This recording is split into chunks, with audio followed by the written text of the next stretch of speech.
slightly. But Disguised's other transgression is one that seems eternal, something that the community, for better or worse, is always latching onto. They're not good. Consistently being power ranked at or near the bottom of the league going into a given season, Disguised have been the floor of the league since they debuted. I mean, I was a flip between TL and Cloud9, but I'm doing Team Liquid, Cloud9, Shopify, then Lyon, FlyQuest, Sentinels, Dignitas, and DSG. So when the 2026 LCS season begins, DSG find themselves in a familiar place. At the base of a mountain, staring up at 7 other teams that are supposed to be better than them. Starting the season with visa issues, almost all new players, and the shadow of doubt looming over them, Disguised seems doomed to fail. But with 2 talented rookies hailing from opposite sides of the development ecosystem, there's promise in this roster if not a lot of faith in the untested side. So, can 2 rookies save the worst team in the LCS? Well, they might have already.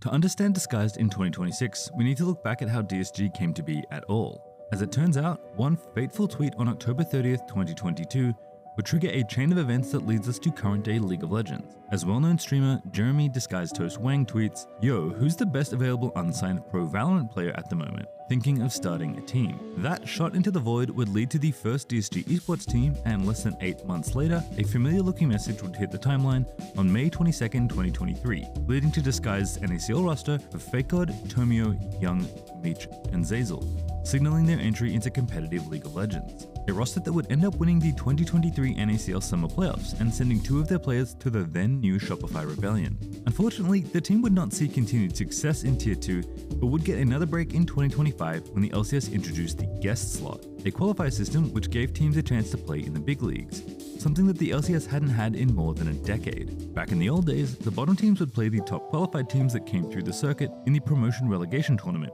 with the stakes being a ticket to the LCS. Once the league franchised, the old tagline of 5 guys and a dream faded into obscurity, as the league became a closed system for the teams that had bought in.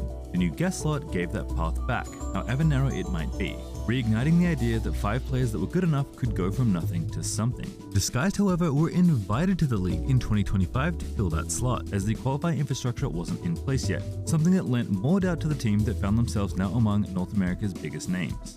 After a string of last or near last place finishes that included both mid-season roster and coaching changes, DSG would end 2025 having to actually play for their spot back into the LCS, just as the system intended, which they successfully defended, taking out Luminosity Gaming 3-1 in the final to prove that they weren't just a flash in the pan invite, but a team deserving of that final slot.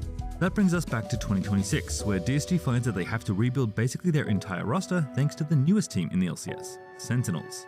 Once I knew that it wasn't going to be feasible to attain our 2025 roster anymore, we kind of wanted to blow it all up. It turns out that while the guest slot provides a way for fresh teams to play at the highest level, a callback to the halcyon days of League of Legends esports that saw teams like the original Cloud9 turn into household champions, it also creates instability that can be unattractive to prospective players. Even if Disguised defied the odds and say became world champions, they'd still have to play for their LCS slot at the end of the season. This led jungler Exy to leave for his ex-team Dignitas, while Darkwings, Rahel, and Huhi were all snatched up by Sentinels, leaving Castle as the only remaining piece. To make matters worse, Kryra, the rookie jungler that Disguised had picked as their first new player for the team, ran into visa issues, meaning that DSG came into week 1 not only a unanimous 8th in the DIVE power rankings, but without the player they built their team around. So with veteran LLA support Lions, LCK challenger mid Cormy, DSG's only veteran Castle, rookie bot laner Sajed, and substitute jungler Kisno, they walk into their first series in the LCS with most of their players having never played on this stage before. And who are they playing? Well, because the LCS scriptwriters are really good at their job, they're obviously playing the team that took all their players, Sentinels. Against all odds, Disguise managed to upset Sentinels and win their first series on the LCS stage. But DSG, they took down the Nexus turrets. DSG, they didn't need those 3 out of 5 members. They just needed this one shot. With former most valuable prospect Sajed having more than his fair share of standout moments, which leads us to more formally introduce the 2 freshest players that DSG have brought in, NA rookies Sajed and Kryra. Hailing from opposite ends of the competitive landscape, and I don't just mean the USA and French Canada, come 2 players looking to prove themselves. Sajed is a former Fly Challengers AD, the same team that Marsu was on before he won the Most Valuable Prospect Award, joined the main team, and won 2 championships. After his time on Fly, Sajed joined collegiate giants Maryville, arguably the most robust Tier 2 organization in the country, where he experienced the daily routines of a competitive league player, a system that honed him for his eventual LCS debut. Kryra, on the other hand, is a long-time challenger player that has been a top-ranked ladder player since he was 15. While Sajed is eerily like Masu in terms of his team fighting mechanics, consistently finding ways to dance around his opponents and maximize damage. Kryra, on the other hand, I don't know what else to say. Kryra just sends it. But they are split up. Who are they going to engage on? Lion does get that big hook on a Berserker, but he cleanses the way on a Kryra, trying to get it. He does slay the dragon, flashes back in, knocks up Berserker, now dashes out to the Braum. Well played by Kryra. So 2 rookies, one from one of the most prestigious amateur programs and another from Tier 2 and the wilds of NA solo queue, converge on a team that is unlike any other. Unfortunately, once week 2 rolls around, Kryra is still not on US soil, and so DSG go again. This time against the LCS's other rookie-laden team, FlyQuest. Even after a 2-1 loss, DSG with a substitute jungler are starting to instill some belief into the collective consciousness, which is made even more impressive by the fact that Kizno barely scrimmed with the team at all, as they still preferred to mostly practice with Kryra ahead of his debut. Mercifully, by week 3 of lock-in, Kryra does arrive. The bad news is that his debut game is against the reigning MVP and clear best jungler in the league, Inspired. Surely, the team that everyone doubted before the season even started that had to play with a sub-jungler is going to fold against one of the top-rated teams filled to the brim with talents of recent history and the best Western player of 2025. Surely. Calmy does have first move, but Saint is behind him, and they could try to collapse onto Calmy. They do. Forces the flash there. Inspired fighting against Kryra. Nice little use of the passive, going to be able to stay alive for now, but Inspired with the ulti is just sustaining through Kryra's damage. Kryra trying to heal up as fast as he can with this ulti, but he is going down in a hurry, barely staying alive for now. But Calmy has arrived, and he's going aggressive. He knocks down one, flashes in. That's the exclamation point on an incredible series from DSG. Their win against preseason top 4 contenders sets them up for another day with rival organization Sentinels, and even in a close series loss, the potential of this team is showcased once again. Despite that, DSG find themselves in a spot where they can still win it all in their first split with basically a new team. But most importantly, DSG is just fun. I think it's really good here. Nasus? I'm serious. Yeah, I'm being serious. I'm actually deadass. In an era where esports has ballooned into something much bigger than where it began, to me, Disguise represents a modern take on the game we all fell in love with. The team continuing to invest in rookies and establish competitive rosters with a fraction of the resources makes them fun to cheer for. Players like Kryra and Sajed getting a chance to shine, being given the time and energy to bloom into the players they could be is a great thing for the region, which says nothing of the moments that Castle, Calmy, and Lions have already shown this split as well. More than that though, I think we just need a team like Disguised in the league. A team whose graphic design sense is more practical than polished. A team with only enough resources for a single coach. A team that reminds us that what we have in North America is worth getting excited about. A team that reminds me of the sport I fell in love with. A team that doesn't just make me remember the past fondly, but one that also makes me excited for its future. It's no secret that DSG is a little bit lower on resources than everyone else, but so we've got a team house. We take our manager's car to the LCS studio. We're kind of like humble livings, but I don't think it really matters too much. I think it just matters what the people in the room are doing, and if you guys are being productive and you have goals, I don't think the resources really matter that much.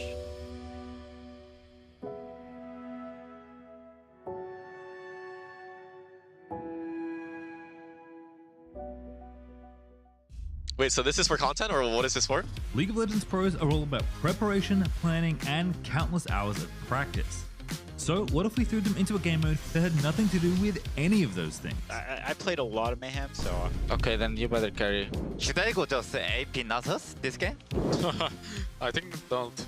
We're not sending them in without help though, as they'll each have a Riot game dev who worked on the mode on hand to ask questions. Like my CDs are so short. Yeah, your CDs are a little bit quicker cooldown now. Will Lion or FlyQuest find themselves victorious in this most serious high-stakes match of ARAM the LCS stage has ever seen? Yummy. Yummy, yummy. Let's find out. We are ready. Ready, Chuck? Ready. Ready. Okay, guys, let's try our best. Sounds good. Come, Cryo, let's go! Okay. Let's go! Okay. Dev, what's your name? Hi, I'm Noor. Noor? Okay, guys, we need a tank. Who Okay, takes wait, a tank? I'm totally taking Soraka because I'm the worst player in the game. No, don't worry. There is still Berserker in the game. Alright, so what's OP, Mr. Dev? Okay, what's OP? I mean, Treat is OP, but I think also we need a tank champion if we really want to win. Yeah, we probably need get a Maokai. Don't bother with Mumu might be nice. I'll grab a Mumu. I'm not playing tank anymore, guys. We need some CC. Do I just go Twisted Fate? But someone needs to go TF, please, please. Someone drop Ego right now. Saint, what are you playing? You're playing Jhin? I mean, Jhin's nerfed on this mode. Vayne, Berserker, I know you're on Vayne. You think so, bro? I'm gonna try to go healing Nidalee. Alright, that's good, that's good. Poke, No, you can go poke. With the augments, it's pretty OP. Poke healing Nidalee? Yeah, No, yeah. but that's what I'm thinking, like Ludens into the Helia, maybe? Is it worth to reroll on the first or not? On the first. Yeah, you don't lose anything. Yeah, you get 3 rerolls every Reroll time. crit chance. That one's decent. You think? Okay, I will take this if yeah. Not sure. So what's a good combo? Because I played Mayhem, but I haven't played this new Mayhem. So what's changed in this one? We have a lot more augments. We also have augment sets, which is like if you combo a bunch of augments together, you get a bonus. If you see like stacking set, that one's the most powerful right now. Okay, one person farming. Who farming? Jhin? I'm farming. I'm farming. Please give me cannon. Go, go, go, go! Yoink. Whoa. Get in there! Okay, don't go deep, don't go deep. Okay, trees? Who is trees? Not allowed, not allowed, not I'm allowed. good, I'm good. I'm only, oh my, what the my god, quad. Ew! Let me last hit cannon, okay? Can my Jhin just land spells? Nope. Okay, then it's FF. Oh my god. Who is Twitch? Oh. Who's Twitch? That's Cryo. No, I'm Tristana, man. Double W, oh my god, noobs. Get him. My champion sucks. I need 500 gold. Why don't you go poke Nasus? I'm cooked. I can carry it, guys. Alright, we go. Get in there. No! Oh! It's fine, it's fine, he's trolling. Just guide. I mean, at least I'm fine. What the fuck was that? So, okay, so Nora, what are the odds for prismatic lobbies? Right now they're around 30% for happening in a game. Okay. We have some scalers to make sure like you don't get 4 prismatics or like no prismatics. Alright, we go. Ready? I dive for this. Get him. You cooked her. What is this guy doing? Oh, hell no! Oh, nice. Wait, Oh, he's dead, don't worry. Okay, Q on 3, don't need cannon. So augment stacks like 3 of a kind and stuff, right? So what's the bonus on that? Because I actually haven't seen it yet. The stacking set is like infinite recursion, hard engine. Oh, that one yeah, is like so basically is that, like, zero cooldown if what? you get a bunch of takedowns. Alright, let's get in there. I go! Tristana just jumped in. I'm cooked. Tristana is my fan, it's probably quad. Quad on Trist? You can run. Oh, who is fun?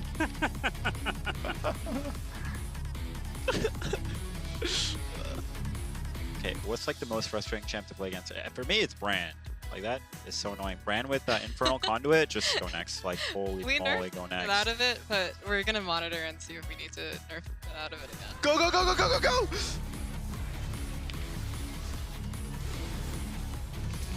Give me reset!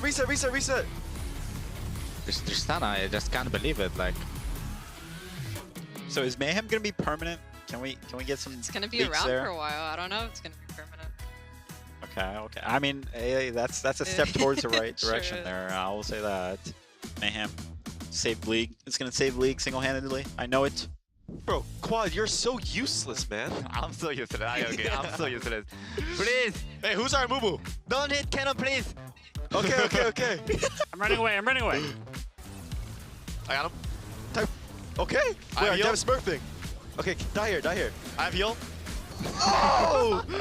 Okay, Quad. I can carry this game, guys. No cap.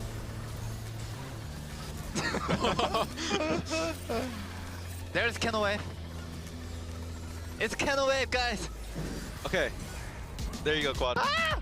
Yummy. Okay, let's go. I need die. Get it. Yeah! Good death. There's no bad death in ARAM. Okay, there is bad deaths, but This is cannon wave. Oh.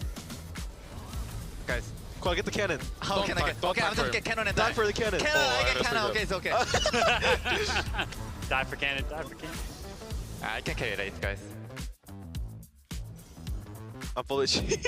I'm full HP. We could fight. I will jump for it. Whoa, okay, not bad. Oh, close. Oh, I got knocked out. It's fine, it's fine. I tried. Get in there. Oh, go. Quad, I can heal you. Okay, nice, let's go! Go. Let's fucking go! Okay, beaming hard. Dancing. Yeah, he is low-key broken. Yeah, we need heal cut. Someone get heal cut. For now, they are unkillable, and my Vayne is a bit useless. Think so, bro? But we can win, don't worry, guys. You can go in. You go. Oh, the Q. Quad immune CC. I need Why help. does Nasus hit me? Where is he hitting me from? How is this balanced? What? How is this No, balanced? it's not balanced. Thank you for asking. Got him. Hello. Got I'm him. sorting. I know how to play this era. I'm so useless. I agree. I'm so useless. Whispering cricket. Circle it, bro, not cricket, man. Oh, circle it. Okay. I go moonsault. Cricket. Get him. Oh. Okay. Oh, what? Where? Oh, I didn't hit. Well. Wait, what? Oh, nice. Holy, you are good. Okay. At least Saint is still Korean.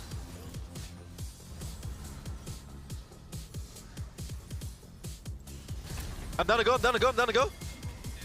Okay. Bane. I will look Bane. Yeah, me too. He's on HP, yeah. He's there. I go. Watch me. Go, Geckos, go. I heal. Walk to me. Oh, nice. On my way. Stack. Yummy. Boom. Yummy. I have heal for you. I have one more heal. Oh my god. Kwadu. Oh my god, look at Geckos. Oh, Geckos. Oh. I have heal. Oh my god, I'm cooked. Bro, this guy's only targeting me. Ow. Oh my god, he's about to kill us all. Guys, don't give him ISO. Oh, wow. Oh wow, Yummy. Quad is kind of strong, guys. Give me cannon. No! But why are the tanks so broken? I got told, no, tanks are not that OP on this mode. Oh, tanks are good. They're currently giga broken. And I got told they are not that OP. No, but it's like if you can stack your augments, like you will also be giga broken too. Quad, Q him. Boo. Holy. Yummy. Quad, how do you get so much stacks? Yeah, how do you have so many stacks? It's just 8 round. GG. Wow, GG. That was fun. Yeah. Just want to say on behalf of everyone, thank you for Mayhem. Much appreciated. It's actually the best game mode ever.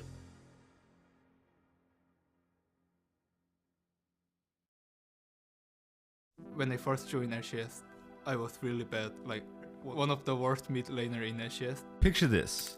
You're the first new team of the franchise era to ever win a North American championship. After that success, you continue to build fandom, create exciting rosters, and generally accommodate yourselves into a sport your organization wasn't formally known for. You hit a point in your history where you have one of the most exciting star-studded rosters in North American League of Legends history. And while the luster of names like Bjergsen and Doublelift don't quite bring out the same way they used to, you also have Korean-turned domestic legends Someday, your star Turkish jungler that was the MVP of your championship season, all alongside some of the most exciting young talent in the league. As exciting as it is, this iteration of 100 Thieves does not work out. Finishing third in the regular season during the spring of 2023, but bowing out early in the playoffs, and as expected, if still painful for everyone involved, the greatest mid laner to ever grace professional North American League of Legends is retiring, as Bjergsen finally puts an end to his incredible gaming career. Imagine being the player that is forced to fill these shoes. If that sounds like a big ask, it is. But come the summer of 2023, 100T settles on a young Korean talent to fill the shoes of the most veteran player of the position ever. From Gen G Challengers comes Quid, a player who's no stranger to being compared to the great players he's surrounded by, past or present. Gen G is of course home to Chovy, arguably the greatest modern mid laner to ever play, who it turns out is having one hell of a 2022 season. So off to a new region to play at a level he mostly hasn't yet, Quid moves from South Korea to the endless sun of Los Angeles to play with the same stacked roster that Bjergsen left. And he is, to put it nicely, absolutely horrible. Quid's rookie split is marred by mistakes, errors, and a general downturn from a team that looks like it's worn out the shine it had when they first lifted a trophy. So when the year resets and the 2024 roster is revealed for the org, fully 80% of it has been replaced. Every single player will retire or move on to a different team, leaving just one thief standing from the previous season. Their head coach even leaves for another team as the org promotes their former academy coach to lead the new squad, something he's never done before either. Seemingly doomed to fail, with budgets presumably tightened and the team trying to regain their footing almost from scratch, who do you think this single player left on the roster is? That same mid laner whose season was historically bad, Quid. And the best part, by the end of the split, he's going to be the league's MVP. My first impression was just that he was like pretty good in lane. If I'd ever interact with him in solo queue, because I try to interact with most pros in solo queue just because it's fun, like a funny guy, and it was like nice to lane versus him because he was always playing solo queue. My first impressions on Quid was probably a lot like everyone else. I think that he joined a pretty underwhelming 100 Thieves, and it seemed like he suffered from pretty big stage nerves, to be honest. I had also seen him scrim because I watched the LCS team scrim in my spare time as well, and I thought that he had like a lot of potential. So like to me, he was just like a young Korean kid that like came in with like a ball of mechanics kind of vibe, as opposed to like the macro side of it. I thought that if he could just get over what was holding him back on stage, that it would be a really good player. To get to Quid's transformative spring split, we first have to go back to his debut split just before it, summer 2023. Despite the weight of such a legend of the game retiring, the only slightly changed 100 Thieves roster actually began their season with a W, a good sign for a team looking to continue their regular season form from spring 2023, where they finished third, before crashing out in back-to-back best-of-5s in the postseason. Given that the only change coming into summer then was mid lane, it's a good thing the team starts off with a victory to swell their confidence. The problem is that the player in mid lane isn't a young South Korean talent, but another old Danish guy.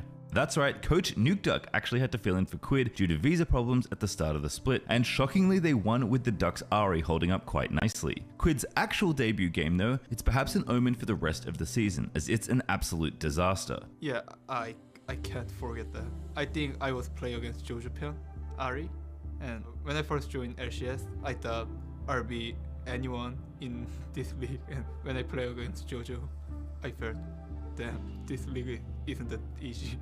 I just try to practice more. Squaring off against peak form Jojo on Evil Geniuses, who would later be crowned the split's MVP, Quid ends the game getting literally outfoxed by Jojo's Ahri, and ends the game a bleak 1-8, getting solo killed and just generally gapped in the process. And the trajectory does not improve from here for Quid, as 100 Thieves spend the season treading water and trying to find any semblance of stability, even losing their final week tiebreaker game to Dignitas to finish in 8th place, scraping themselves over the finish line and into the last playoff spot. Starting in the lower bracket against Team Liquid, Quid finds himself facing the other even newer to the league North American Terra APA, where a fairly unceremonious 3-1 loss ends their season. Was dead instantly, so Doublelift lost both his sums as well, and now they're going for a fight. APA gonna get jumped on now. Sir goes in, but he gets bursted down. Yawns in a rampage, and 100 Thieves may have just lost the game. They're ready for the flank. The Baron's down to about 700 HP. It's gonna be secured by P-Ocean on the Sejuani as Doublelift gets chained. They got him! God rips the feathers right through him. Busio's gonna drop next. Quid goes into the Guardian Angel. He's gonna resurrect, but it's only in time to watch the season end. Team Liquid will get a clean ace. They will wipe 100 Thieves off the rift. They will win this series. While the team had flashes of brilliance throughout the split, nothing added up in a way it promised on paper, with veterans Someday, Closer and Doublelift not hitting the ceilings of their former glory, and rookie support Busio trying to find his feet in the big leagues the same as his mid laner. While Quid's ego would never be bruised quite the same way as his first meeting with Jojo, for the most part 100 Thieves beat the not so good teams and a massively underperforming Prince-powered FlyQuest and lost to everyone else. Of course, this started the same old discourse it always does. I try to not care about like what communities say. I knew it's gonna be something. I didn't really try to watch that. Yeah, I didn't try to watch that.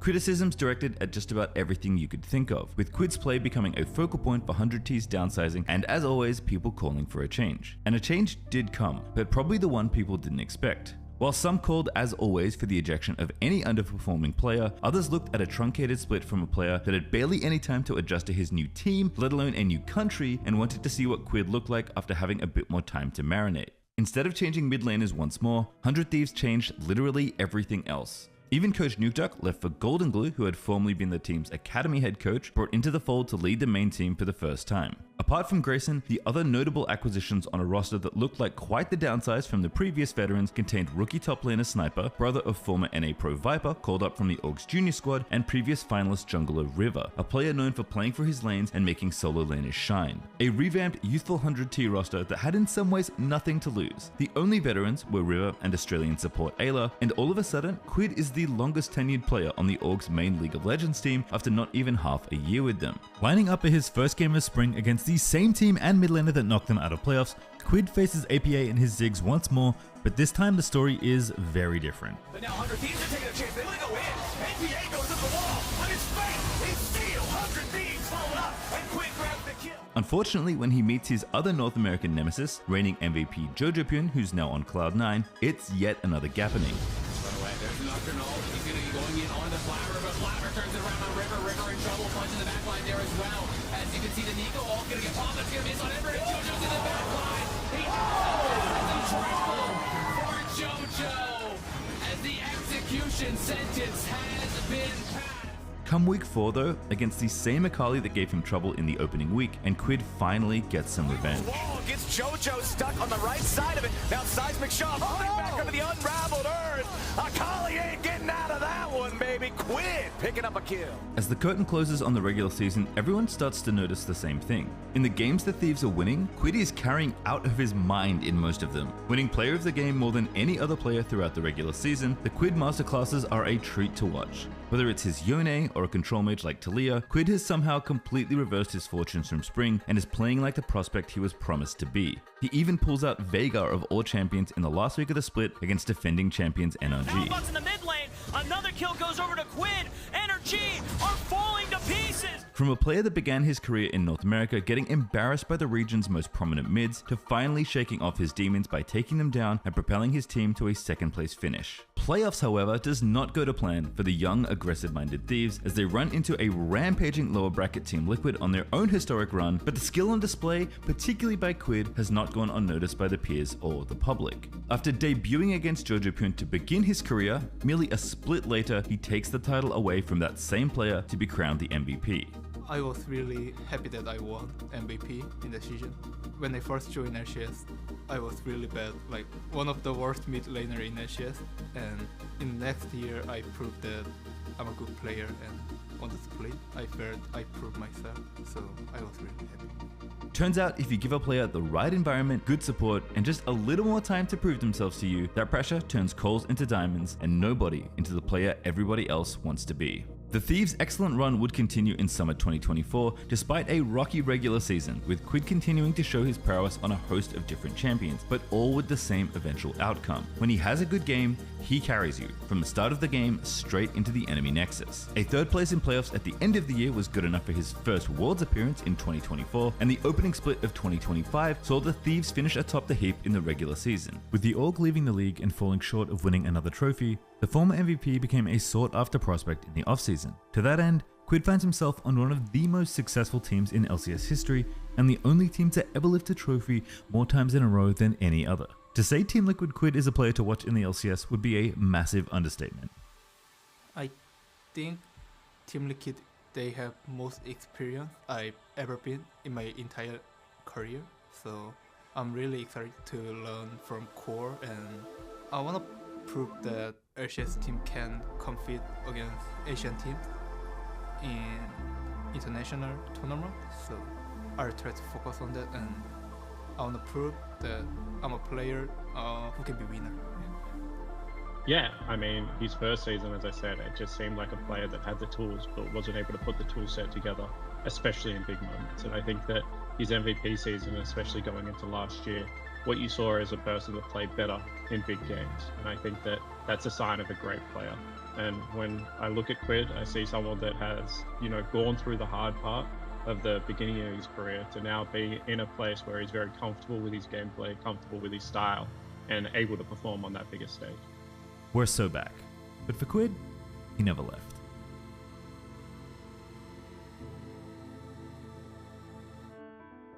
I think it's really good for NA if young rookies are doing well, because this just shows up what you're missing out on potential like NACL players or Tier 2 players.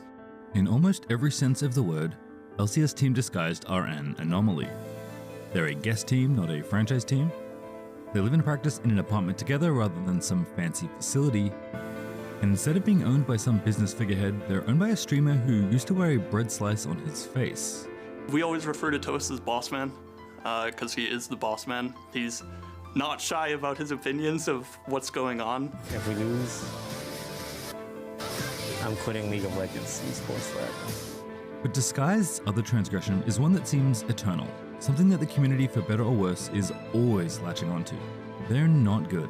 Consistently being power ranked at or near the bottom of the league going into a given season, Disguised have been the floor of the league since they debuted. I mean, I was a flip between TL and Cloud9, but I'm doing Team Liquid, Cloud9, Shopify, then Lyon, FlyQuest, Sentinels, Dignitas, and DSG. So when the 2026 LCS season begins, DSG find themselves in a familiar place. At the base of a mountain, staring up at 7 other teams that are supposed to be better than them.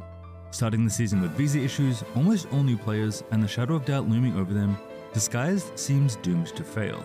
But with 2 talented rookies hailing from opposite sides of the development ecosystem, there's promise in this roster if not a lot of faith in the untested side. So, can 2 rookies save the worst team in the LCS? Well, they might have already.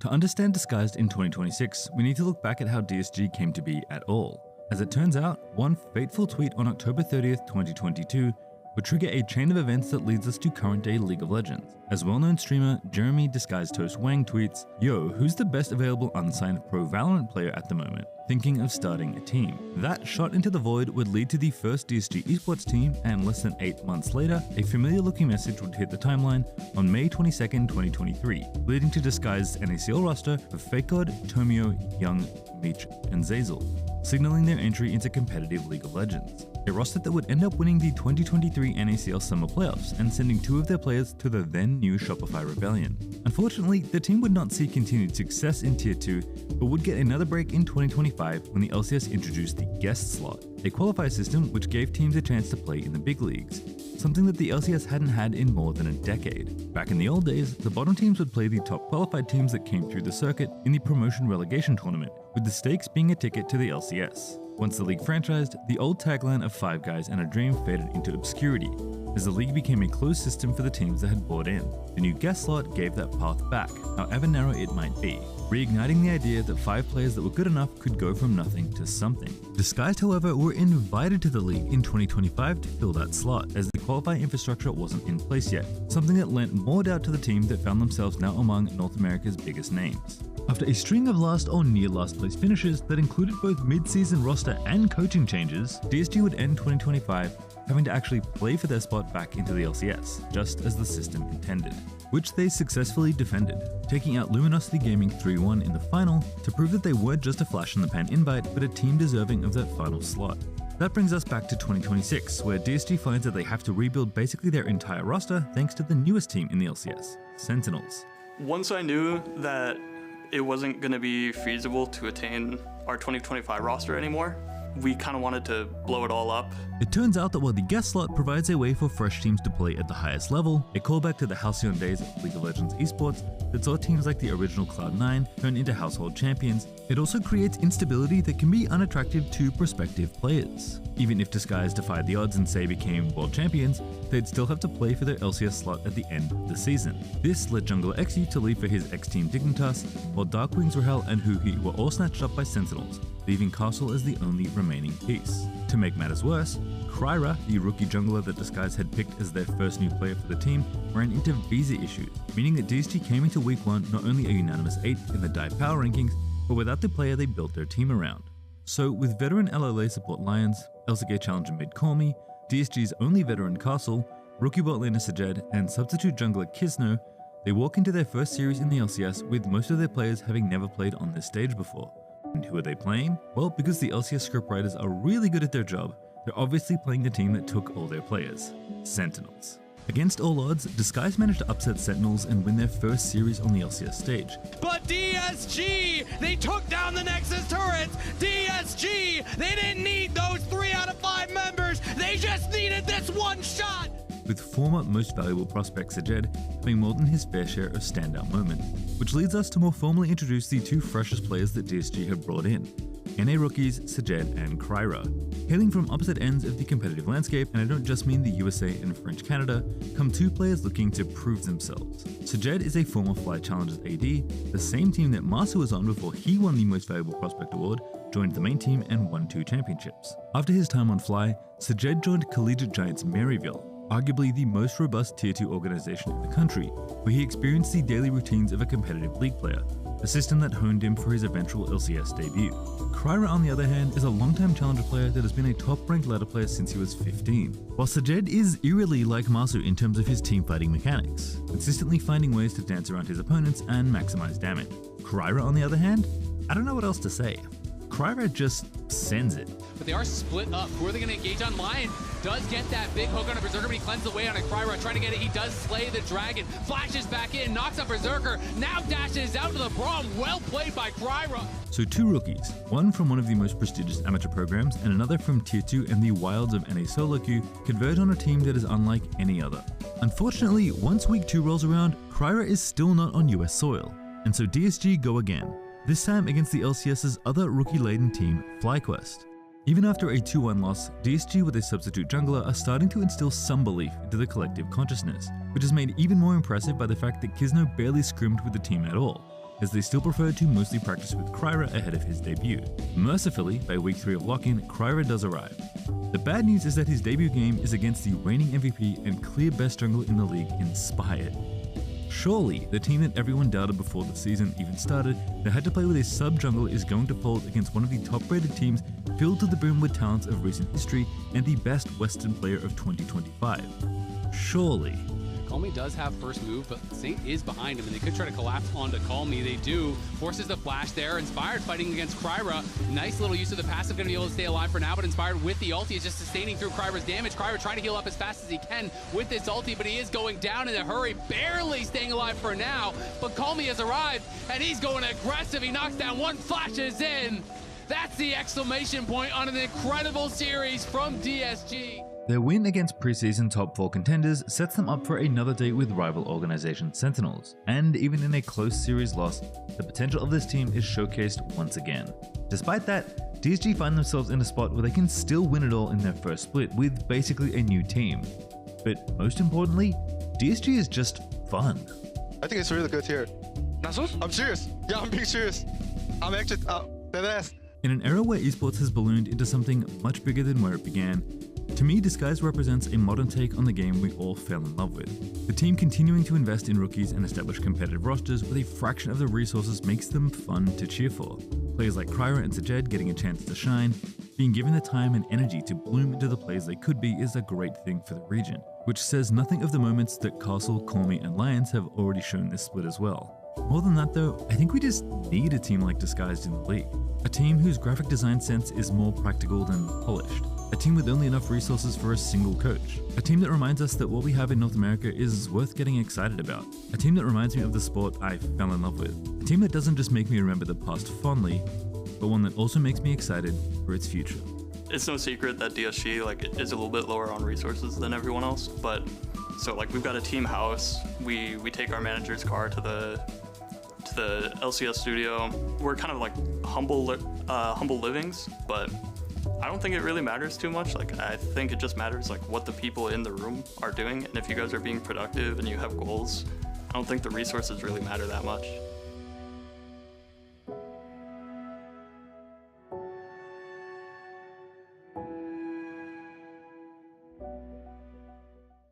Wait, so this is for content, or what is this for?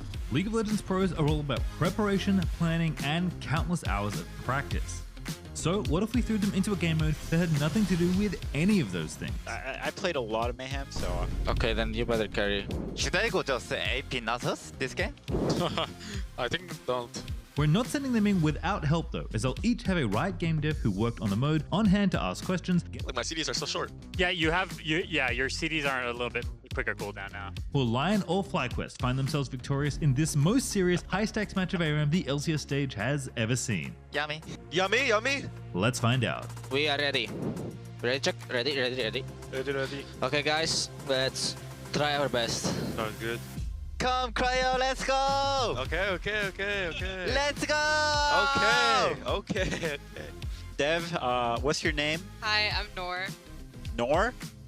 Okay, guys, we need a tank. Who Okay, takes a wait, I'm tank? totally taking Soraka because I'm the worst player in the game. No, don't worry. There is still Berserker in the game. Alright, so what's OP, Mr. Dev? Okay, what's OP? I mean, 3 is OP, but I think also we need a tank champion if we really want to win. Yeah, we probably need get a Maokai. Don't bother with Mumu might be nice. I'll grab a Mumu. I'm not playing tank anymore, guys. We need some CC. Do I just go Twisted Fate? But someone needs to go TF, please. Someone drop Ego right now. Saint, what are you playing? You're playing Jhin? I mean, Jhin's nerfed on this mode. Vayne, Berserker, I know you're on Vayne. You think so, bro? I'm gonna try to go healing Nidalee. Alright, that's good. Poke, No, you can go poke. With the augments, it's pretty OP. Poke healing Nidalee? Yeah. No, but that's what I'm thinking, like Luden's into the Helia, maybe? Is it worth to reroll on the first or not? On the first. Yeah, you don't lose anything. Yeah, you get 3 rerolls every Reroll time. crit chance. That one's decent. You think? Okay, I will take this if yeah. Not sure. So what's a good combo? Because I played Mayhem, but I haven't played this new Mayhem. So what's changed in this one? We have a lot more augments. We also have augment sets, which is like if you combo a bunch of augments together, you get a bonus. If you see like stacking set, that one's the most powerful right now. Okay, one person farming. Who farming? Jhin? I'm farming. Please give me cannon. Go! Yoink. Whoa. Get in there! Okay, don't go deep. Okay, trees. Who is trees? Not allowed. I'm good. I'm only. Oh my! What the quad? Ew! Let me last hit cannon, okay? Can my Jhin just land spells? No. Okay, then it's FF. Oh my god! Who is Twitch? Oh, who's Twitch? That's Cryo. No, I'm Tristana, man. Double W. Oh my god, noobs. Get him. My template sucks. I need 500 gold. Why don't you go poke Nasus? I'm cooked. I can carry it, guys. Alright, we go. Get in there. No! Oh! It's fine, he's trolling. Just guide. I mean, at least I'm fine. What the f was that? So, okay, so Nora, what are the odds for prismatic lobbies? Right now they're around 30% for happening in a game. Okay. We have some scalers to make sure like you don't get 4 prismatics or like no prismatics. Alright, we go. Ready? I dive for this. Get him. You cooked her. What is this guy doing? Oh hell no! Oh nice. Wait, he's dead. Don't worry. Okay, kill on 3. Don't need cannon. So augment stacks like 3 of a kind and stuff, right? So what's the bonus on that? Because I actually haven't seen it yet. The stacking set is like infinite recursion, hard engine. Oh, that one yeah, is like so basically is that, like, 0 cooldown or if you what? get a bunch of takedowns. Alright, let's get in there. I go. Tristana just jumped in. I'm cooked. Tristana is my fan. It's probably quad. Quad on trees? You can run. Oh, who is fun?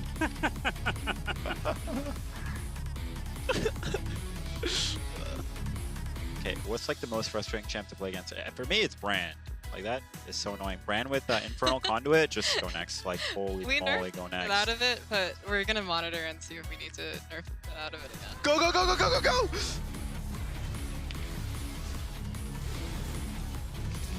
Give me reset.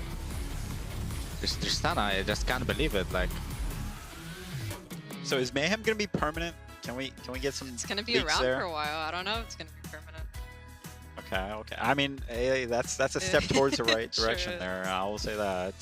Mayhem saved League. It's gonna save League single-handedly. I know it. Bro, Quad, you're so useless, man. I'm so used to that. I'm so useless. Please. Hey, who's our Mumu? Don't hit cannon, please. Okay. I'm running away. I'm running away. I got him. Type. Okay. Wait, I have smurfing. Okay, die here. I have heal. Oh! Okay, quad. I can carry this game, guys. No cap.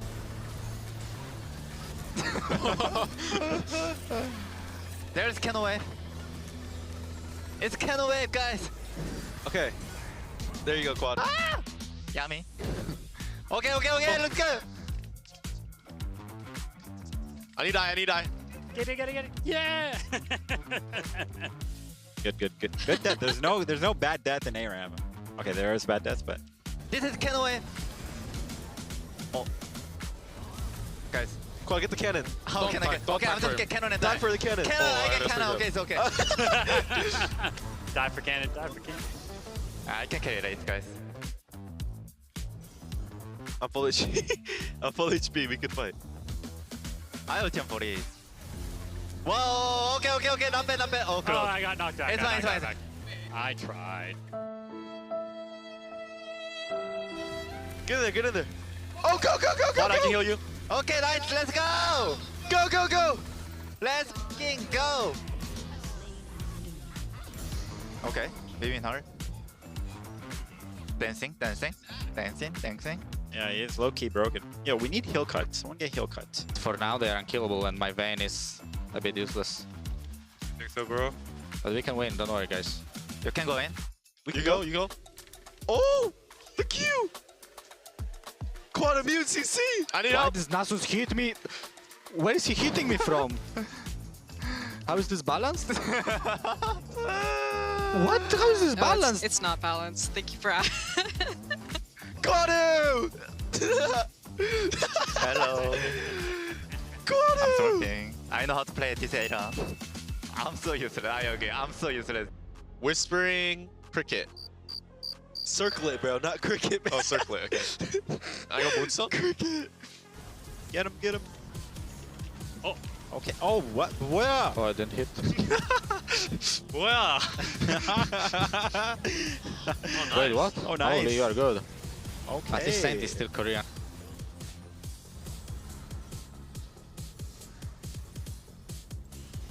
I'm down to go. Okay.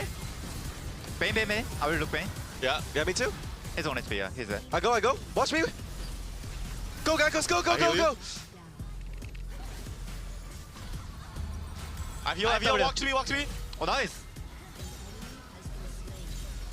On my way. Stack. Yummy. Boom. Yummy. I have heal for you. I have one more heal. Oh my god. Kwanu. Oh my god. Look at Gaikos. Oh, Gaikos. Oh. I have heal. Oh my god, I'm cooked. Bro, this guy's only targeting me. Ow. Oh my god, he's about to kill us all. Guys, don't give him ISO. Oh, wow. Oh wow, Yeah, quad is kind of strong, guys. Give me cannon. No! But why are the tanks so broken? I got told, no, tanks are not that OP on this mode. Oh, tanks are good. They're currently giga broken. And I got told they're not that OP. No, but it's like if you can stack your augments, like you will also be giga broken too. Quad, Q him. Boo! Holy. Yummy. Quad, how do you get so much stacks? Yeah, how do you have so many stacks? It's just 8 round. GG. GG. Wow, GG. That was fun. Yeah. Just want to say on behalf of everyone, thank you for Mayhem. Much appreciated. It's actually the best game mode ever.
Welcome to Waiting Room, aka Where's the Kobe's Kingdom. What? You can't just do that when you start the intro. Yes, I can. You're barely ever here. You told me 2 seconds before, you're like, Kobe, you can welcome us. All right, well, welcome to That Kobe's is crazy. Kingdom. That is crazy. We've got some really fun stuff This for is you awful. on Super Friday. Super duper, extra super mega week. I feel like the opener that you had during the dive where you're just swiveling around and now this, you're on something. What's going on here? Your ego is out of control. Something good? It's pretty good. It's pretty good. Okay, Kobe, what's next in your Kingdom show? Yeah. Well, I feel like we should take a look at the bracket, Jad, because bracket is usually pretty important. Don't do it to him. Don't give it to him. Let's take a look at this. Don't give it to him. They're listening. As you know, Cloud9 are the best team in the LCS. So, you know, they deserve to be up in the winner's series with They do. Sentinels. However, today we're going to have some interesting examinations. Jad, who are you feeling so far? Which of these series is going to be the most interesting? So I feel like this whole weekend is going to be a reminder of what we thought of the teams before the year started. I think the last 3 weeks back to happened, reality? but they didn't. You can't just make full judgments of a team off of There a goes couple gravity. of best of threes. Once you hit the best of fives is when you start making real judgments of the teams. Yeah. Yeah. DSG, for instance, they lost. It was very close. against Sentinels, very though. close. I actually had a pretty positive feeling about them for most of this series. I did think they were going to win 3-2, but they narrowly lost at the very end. What was your prediction, Kobe? I remember because I predicted Sentinels on this one, but my faith was starting to shake, especially when we were seeing like pretty awesome drafts from DSG's side, and some of their games looked really, really solid. But no, Sentinels show up that day. Yeah, I actually predicted DSG because going into the series, Calmy had been performing really well. I had a lot of faith in him, and I really like their team fighting around Sajed. However, on the day, both Calmy, well, okay, the first couple of games he was good. He played great game one. The first game was great. Yeah. But he really struggled and fell off. The Yone game, definitely very rough. Ari the game. Ari game, he had like 10 deaths or something. And then Lions. Lions also crashed and burned. So I think that they will be able to recover. I think that was an underperformance in their previous series, and they'll be much more competitive. Yeah, I think they're a bit fraudulent. Not much more competitive? From DSG side, I think the biggest concern that we saw from DSG was like the regular season got them to this point. Okay. They had pretty easy opponents in my mind. So like Shopify was a good one. Like Fly, when they're in 2-0 up, you're like, wow, the draw is really working within their favor. Yes, I do agree they were a big surprise in how they're performing. So how they were performing was a big surprise to me. But a lot of it— positive surprise. Yes, it was a positive surprise, but there were a lot of negative surprises about like Team Liquid and Lyon not getting it together. Dignitas, who I thought that DSG was going to be better than, just didn't have their roster together. So I think it's just like a lot of teams kind of getting it together really late. They did beat Lyon.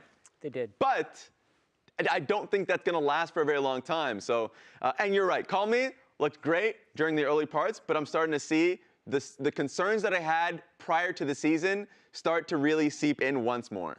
So you're kind of on Jat's thing of, I mean, the beginning was a little fairy tale. They played with a lot of confidence, but I do want to say, I need to pull up the right clips here. Kryra, to me, in this series, forced a little bit too hard. So they won game one, he looked great. This is the beginning of game two. This is the Ashe Seraphine game. If you look right here, it's an Ashe Seraphine bottom lane, so he tries to take control. But who he was absolutely all over this invade, they just guessed that Kryra is going to be here. Wow. And then who he spots him out right after he uses Q.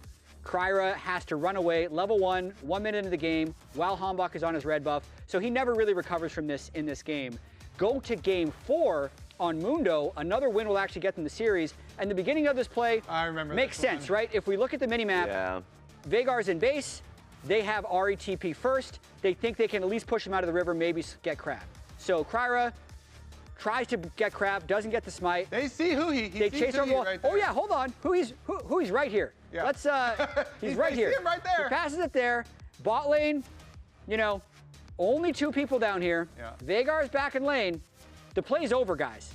The play's over once he flashes out. The Kryra says, you know what? Is it though? He did push the top laner out. This guy probably left, surely, right? No, why would he leave, Kryra? He saw you take wolves. Hambach had double buffs. He was always going to be able to fight this, and the mid laner had inside track. So the idea of the original play was good, but then the follow-up ended up being a problem. There was a third time in game 5. Time? The same play one game later. Very similar play. Again, look at the mini-map. Look at the mini-map. I'm looking. Bot lane is empty. This guy can be anywhere. Even this guy could actually be anywhere. But Kryra says, you know what? I'm going to try and take the Gromp. This one, I think, was probably the worst of the 3 because Huhi sees him right here. Honorable mention to this bar tunnel because it needs to be placed for Kryra to take, and then he can take the tunnel and dash away. Instead, he dashes over the wall. Huhi gets to take the tunnel, and they're able to chase down Lions. That doesn't seem like an kill. honorable mention. That's like a report mention. Yeah, there's a lot of. I mean, sure. Yeah, Are you sure. reporting him? What are we reporting him for? Reporting live? Honorable opponent. Yeah. Okay. That's Good. an honorable That's a good opponent one. Yeah. mention. Okay. Yeah. So But like, look at that. You're going to call them fraudulent there if the Pantheon invade works, if they don't go over aggressive in game 4, if they don't go over aggressive in game 5. Game 5 ended up being close. True. Part of the reason versus Sentinels. Part of the reason you don't want to hear my take on Sentinels. Part of the reason why people were so pleasantly surprised, though, is because there were no expectations for this DSG roster. Remember, most of their team got stolen by Sentinels. Yeah. And so I think that's where a lot of this hype started building for DSG. Definitely agree. A lot of the invades, like they were not accounting for everything. So obviously they're playing a little too fast. Yeah, there's some more things too as well. They need more time to play together and iron out some of these issues. I would honor Huhi already from your replays. I mean, every single one of those plays was like, actually, by the way, Huhi blew. Huhi is here. He just won this one. What about TL though? Hasn't been all sunshine for Team Liquid. Jat, we thought they were going to be. I mean, I'm pretty sure I put them number 1. You did. Did you? You did, Kobe. And you? Yeah. And they still could, but I would say they almost lost this Dignitas game. And this was a tiebreaker just to be 6th in the regular season. They could still run the lower bracket if they so choose. But are you coping right now to still be right? Oh yeah. The thing is with Team Liquid, if you look at a lot of their stats, just like team stats or just like individual player stats, mid lane, for instance, Quid is like still top of the charts of mid laners. Like the problem is they've been getting the early leads. The throws, especially in this game, is what people remember them by. Even in Kespa Cup, that is what started the entire question mark with the team, is that they had a huge lead versus Nongshim. And then through in that series, like they will be a little bit over-eager. That has been my problem with the team thus far. Yeah, and we need to call this out. I know some people have probably already seen it online. There was an interview with XU after the series that he had with Cloud Sidki that FBI knew that the final engage was coming, and he thought he'd outplay it. Yeah, he said in comms. And we actually pulled the comms to confirm this story, so we need to see this. My goes to top. I mean, we can just wait flashes also for Elder. See what we can get. But don't... here. Yeah. Alright. Nico's mid, guys. You guys watch me? I have 2 SS if he goes on He's mid. a minion? Yeah. Lenta. Oh, Kai back. I got Talia. Wanting Talia. Talia no flash, guys. Talia no flash, no Talia. Front. They let some first. Helping. They got our wave. Talia. It's okay. Our wave. Defend the wave, we can, yeah. That's how close it was. That's how close it was. I mean, in FBI, in their defense, that wasn't as far away from the engage as I would have thought. He was like, he's on mid lane, guys. And then like, I don't know, 2 seconds later, the engage came. I thought it was going to be like this plan. Like in 15 seconds, man, he's going to be hiding as a minion. It's just... I blame everybody but FBI. Because if if he's the only one that he's gets trying to bait him and he just gets blasted. But so if Thresh had the lantern on top of him when the engage starts and he instant QSS pulls it, it actually works. But Thresh is too close. FBI is right now watching the screen nodding his head. He's like, I like that one. We're bringing that one to the review. FBI lawyer right there. Yeah, true. Honestly, though, I thought it was such a good interview from Cloud Sidki, and the answer was so funny because during the moment when I was casting that, and I was like, Core JJ's a god! Yeah, he just won the whole game. He fooled him again. TL were not going to win that game. And then I was like, oh my God, they needed heroics from Core JJ to win. But they also needed the enemy team a little help. A little help. And that speaks to how TL have been pretty rocky. I mean, definitely undershooting expectations significantly because they were crushing scrims. Yes. Players on all of the other LCS teams are fearful of Team Liquid, and they still are, even with the stage performances that we've seen. And that's the weird thing with Team Liquid for me, because there is a huge disconnect between what we hear that they're doing in scrims and what we see that they are doing on stage. And for what it's worth, I feel like most of the time, scrims do correlate to stage. Yes. I know the take that a lot of people have is scrims don't matter, but it's because when they don't match up, it's always so jarring. And it's like a specific case of when they're not matching up, which is what this team is doing. Because I imagine like the two best teams in scrims are C9 and TL. It's translating for one of them, and it's definitely not translating for the other one. It's crazy because like I remember, I think it was Dom in a C9 piece that mentioned this, where it's like, Team Liquid is not a stage team, DSG is a stage team. And the concept of them being a stage team is like, well, we see DSG in scrims and they're not performing at all, right? Even the idea of like, oh, why did we not pick DSG? Like Vulcan making the jokes of like, oh, let's not pick DSG because they're not performing well in scrims, but they picked Sentinels because, or at least they ended up re-picking FlyQuest because they had scrims and already played them on stage. They already played them on stage. They already had like previous experience with them. So it's like these two teams, both DSG and Team Liquid, have such polarizing different, I guess, viewpoints of one team is able to do it on stage and Team Liquid has not. You know something else that has not been syncing up for Team Liquid, kind of like the scrims to stage games, has been Yawn from last year to this year. Yawn and this TL bottom lane is basically what TL rebuilt this whole roster around. And to be fair, we also were all of last year, oh my God, Yannick or JJ, this bottom lane, everybody fears them. They're so good in lane phase. They carry a lot of the games. You know, Yan was the big, centerpiece, the big carry for Team Liquid. And his stats this year are like bottom 2 for most of the stats for AD carry role. They're making some mistakes in lane phase, which it had been very, very rare for them.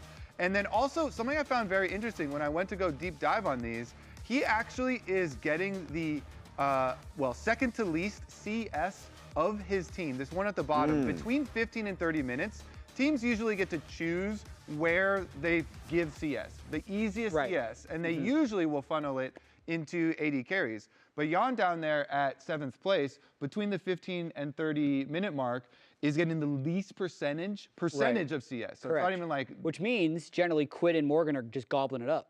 Well, it depends. Who else would be? It's not Core JJ. But it's like it's a combination of things where Yan was this big, reliable carry for this team all of last year, and that is certainly not working out. And he's also not getting strong for the team fights that they're going to need him to carry. Because we're seeing like the desync plays where Quid is getting strong, but then maybe he gets caught out or he's not, synced up with the rest of the team. And so this is something that has to come back for TL. Yeah, and we have a question for chat. The reason we have these 5 players is everyone's chasing C9. Yeah. So I'd say before the season, if you were to pick an AD carry, who would you want on your team to be the best team in the league, which is currently C9? Who would you take? And almost everyone would have said Yan, because he was the golden boy of this Team Liquid team. Yes, he was. But has that opinion changed based off of the performance of the first 3 weeks? I mean, Masu's had incredible laning performances. Sajed has been a breakout star. Berserker's looking good, even if Lyon isn't looking good. You already know what I'm going to say. Like, Rahel has just been incredibly good. My guy. Even on DSG, he was carrying them last year. He was doing so insanely well for that team, and now he's doing it for Sentinels when they were just, I feel, like a husk. Right now, the strategy is if your team cannot play a solid game on sides, just try and protect Rahel. So Sajed is getting a lot of votes. Okay, so what I'll say with Team Liquid is they're just not synced. They're trying to just win every lane rather than playing a controlled style. Like, yes, Core JJ and Yan are playing like maniacs, but it's while Quid and Morgan are also playing like maniacs. Like, they just don't have that team balance. I think the canary in the coal mine is the CS 15 to 30 minutes, where it is clear that they just don't have a cohesive plan of how they play. In fact, I think Team Liquid might work better if Yan takes a bit of a step back, plays safe, Core roams more, and they play off Morgan and Quid. That could be a better strategy for them. Yeah, it would just be so different because last year, another one of the stats that was up there was damage percentage of the team's damage dealt. Last year, Jan was a huge portion, and now he was 8th place of damage dealt percentage for AD carries. So I think Jan still, no, Masu actually won that poll. Yeah, we'll see. Yeah, we'll come back after that. Yeah, I was going to choose Masu. Azale's with Core JJ for an interview. Oh, hello. I'm here with Core JJ before your match against DSG. I want to talk to you a little bit about how you're feeling about the season overall. Obviously, you're going to be starting in the lower bracket. Maybe things didn't go quite as expected for TL.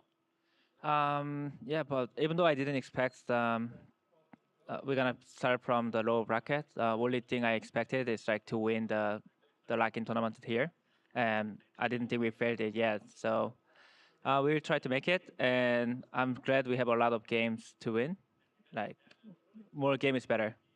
Makes a lot of sense. We had Jan on Pros recently, and he was talking about how you guys were trying to kind of get your stage play closer to how you're playing in scrims and kind of bridge that gap. Since you didn't have to play last week, is that what you guys were focusing on in practice, and kind of how has practice gone for you? Yeah, our scrim was like always good, and we at least this week we were trying to practice like how to practice as a team. So I think the more we play scrim, I can feel like we're getting better as a team. So I'm very satisfied with how much we improved this week, and I'm excited to show. What's your prediction for the series today? It's gonna be the top guess, but I would say 3-0. All right. Well, you heard it from him. Let's see if he finds out if he's right or not. Tough guess, 3-0. We never know what TL is going to show up on stage because I feel like I've actually seen good TL and bad TL in individual moments. So you can vote in chat which one's going to show up today. Is it going to be good TL or bad TL? And I'll show you some examples of both. So this was from their first game against C9 of the whole year. If we can pull this up on screen immediately, please, for the first clip that I'm going to be showing. Because you can see right here, Quid, 8 minutes into the game, just absolutely murders the flashless Blabber who they'd killed in the previous fight. This was crazy. It's crazy that he just finds him here. Well, and if you look at the minimap, right, he had mid pushed in. They totally took over bot lane. They have C9's bot lane scared. It's like, wow, this C9 is so great. Quid's going to run over the game, right? That's good TL. Here's bad TL. My man. My man. Yeah. Just auto-attacked to death, 1v2 by APA. Okay, another example of good TL is in this moment. Right here. Again, look at the minimap. Mid lane, crushing. Bottom lane, have pushed them in, so much so that they can solo Drake and the support can keep APA, can keep Blabber away. Top lane, up 400 gold from laning. Mid lane, up 400 gold from laning. Bot lane, up 400 gold from laning. But the bad TL comes out. Didn't count the experience right. Impact hits level 6. Randomly just kills him. I had forgot about that. There goes your top lane advantage. Oops. Okay, another good TL. Look at the scoreboard, guys. This is hard to do. This is a roller coaster of emotions, Dad. 5,000 gold up. Quid, unbelievable player, right? 5-0-4. Hasn't done a wrong this game. Why is he here? Why is 5 members of the opponent on screen with my 1 rise? Okay, at least, you know, good TL will realize that they're still up in this game. How did he get there, Jet? Now I'm really wondering. Yeah, doesn't matter. Made me curious. Where's the context? What the heck? If Team Liquid has 2 people up here, 2 people down there, and 5 members of the opponent team are here, good TL would run away. What does bad TL do, though? They say, let's kill this guy. They chase. Let's chase this man. Okay, well, you know what? We didn't get him. It is still 5v4. Maybe we should disengage. No, continue fighting. Continue fighting. I like that idea. Now I don't. So good TL, bad TL, which one's going to show up? After that disaster, there's a 4,000 gold lead for FBI. But yeah, right next to each other. Immediate good into bad. They just need to keep that good.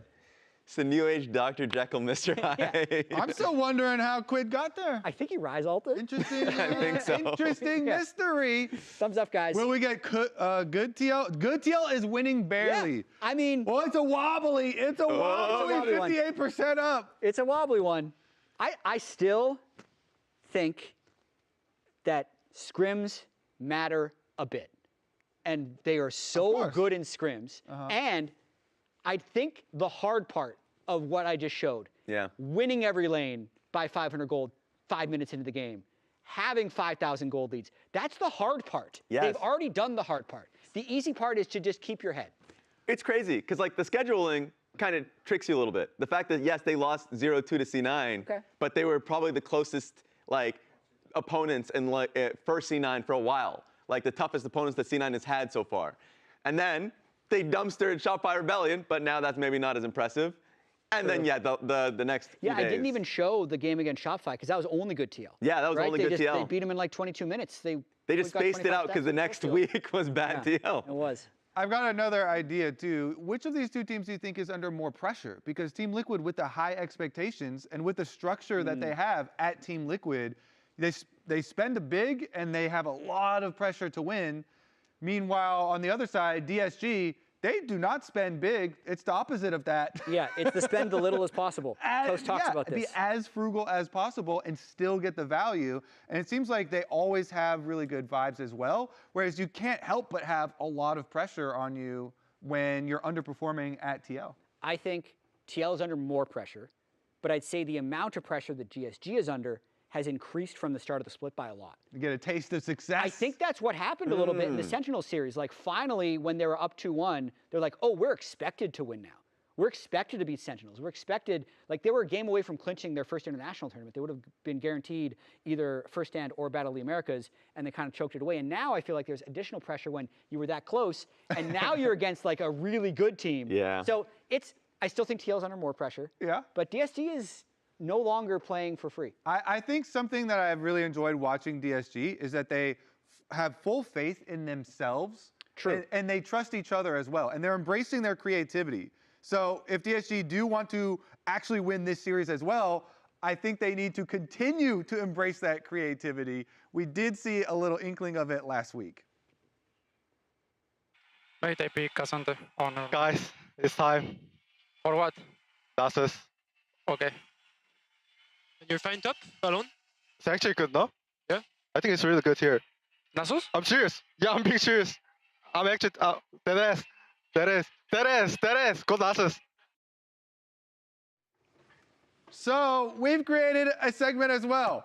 Are you going to trust Castle? Yes, they won that game. They did. They won a game with Nasus and Ivern. New patch as well. There's been a big patch. Well, I think it's a small patch. Trust me. Really? The patch has a lot of lines in it, Yeah, so it's big in that Yeah. sense.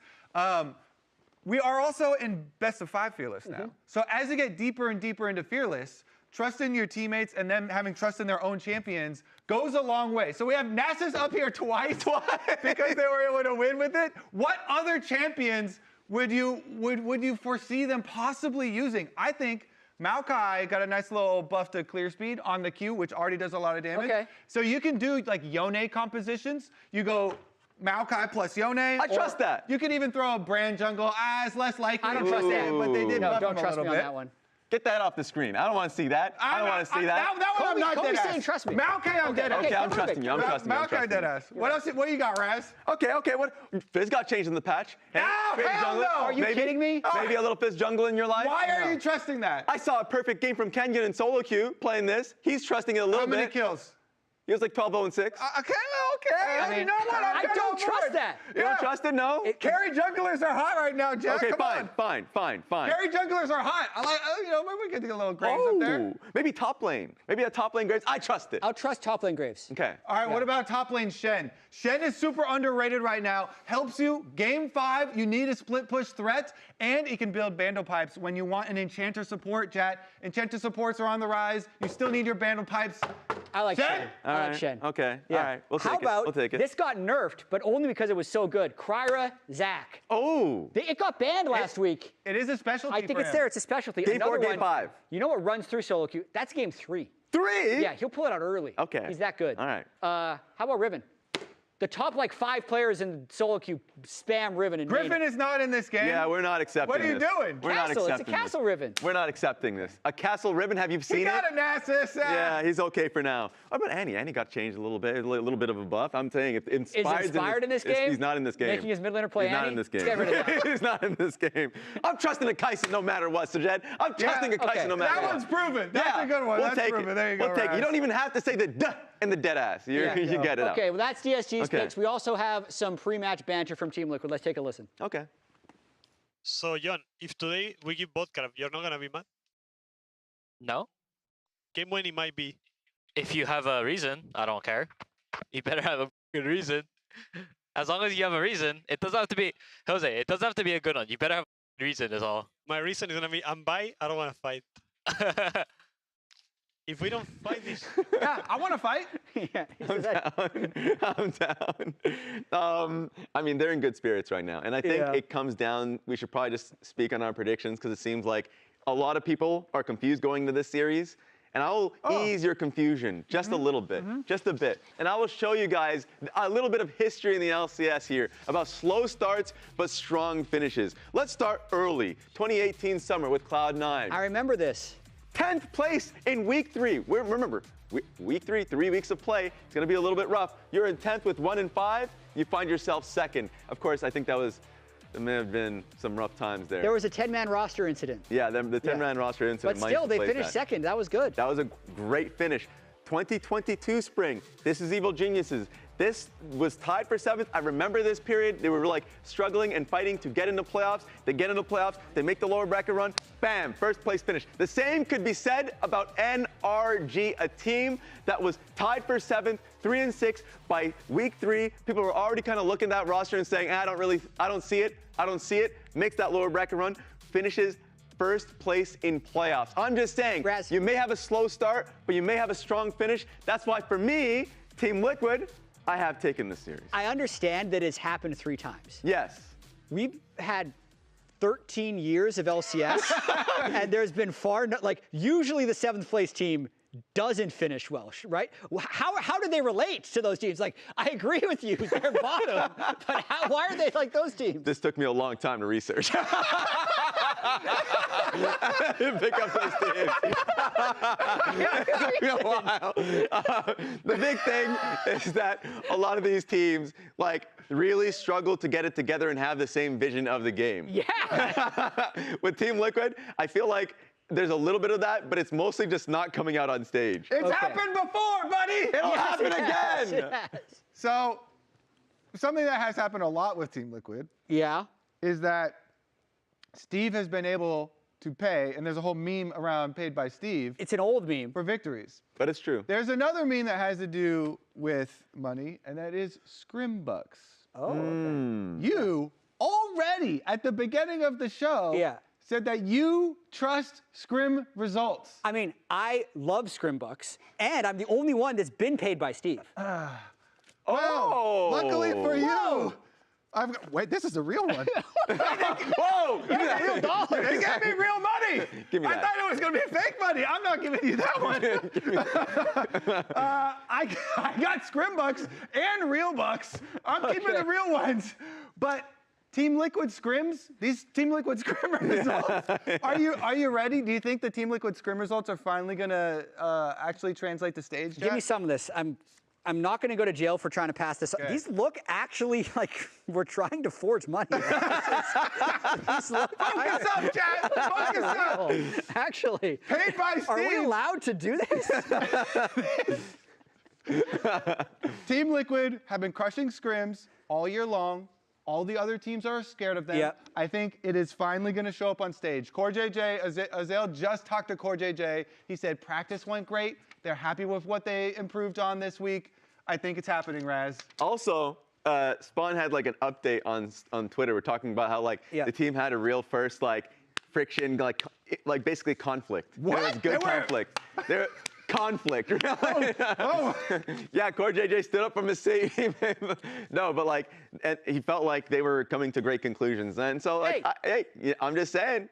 Wait a minute. I said 3-0. I said 3-2. Wait a minute. Kobe, you said 3-2? Yeah. Why did you say 3-2? You're not, no, you're not invested as you thought. I said 3-1. I said 3-1. You guys don't have faith in DSG winning some games? DSG have been good. All I'm saying, guys. How good, Raz? Screw Scrimbucks. Start the games.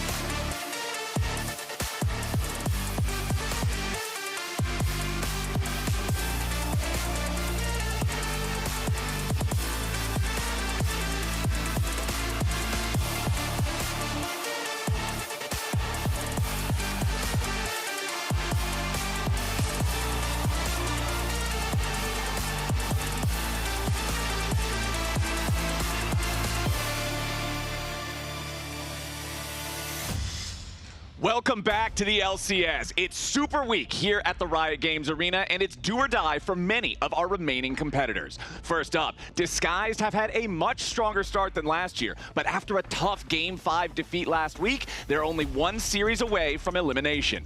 Their opponents, Team Liquid, returned to the stage after barely qualifying for brackets. They haven't had the performances many fans were hoping for thus far, and they've got to find their stride if they want to stay in the running.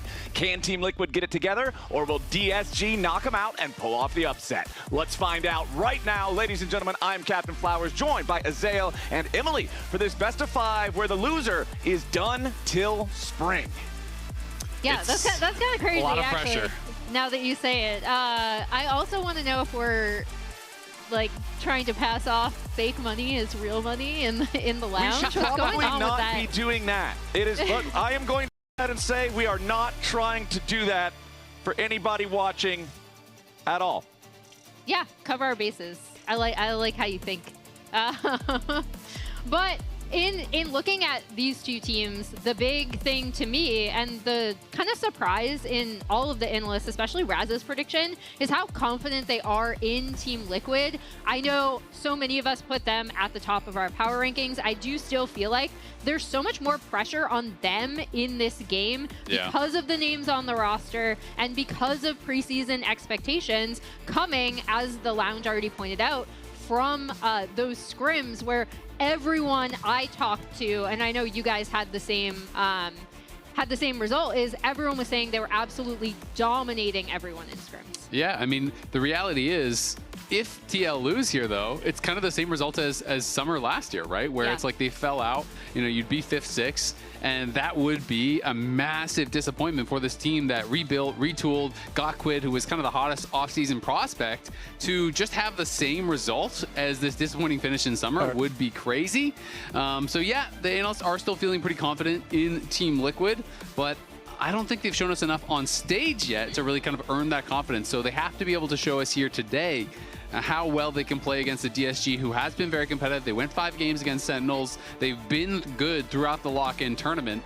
And now it's time to see if TL can really step up and become the team that we kind of all expected them to be.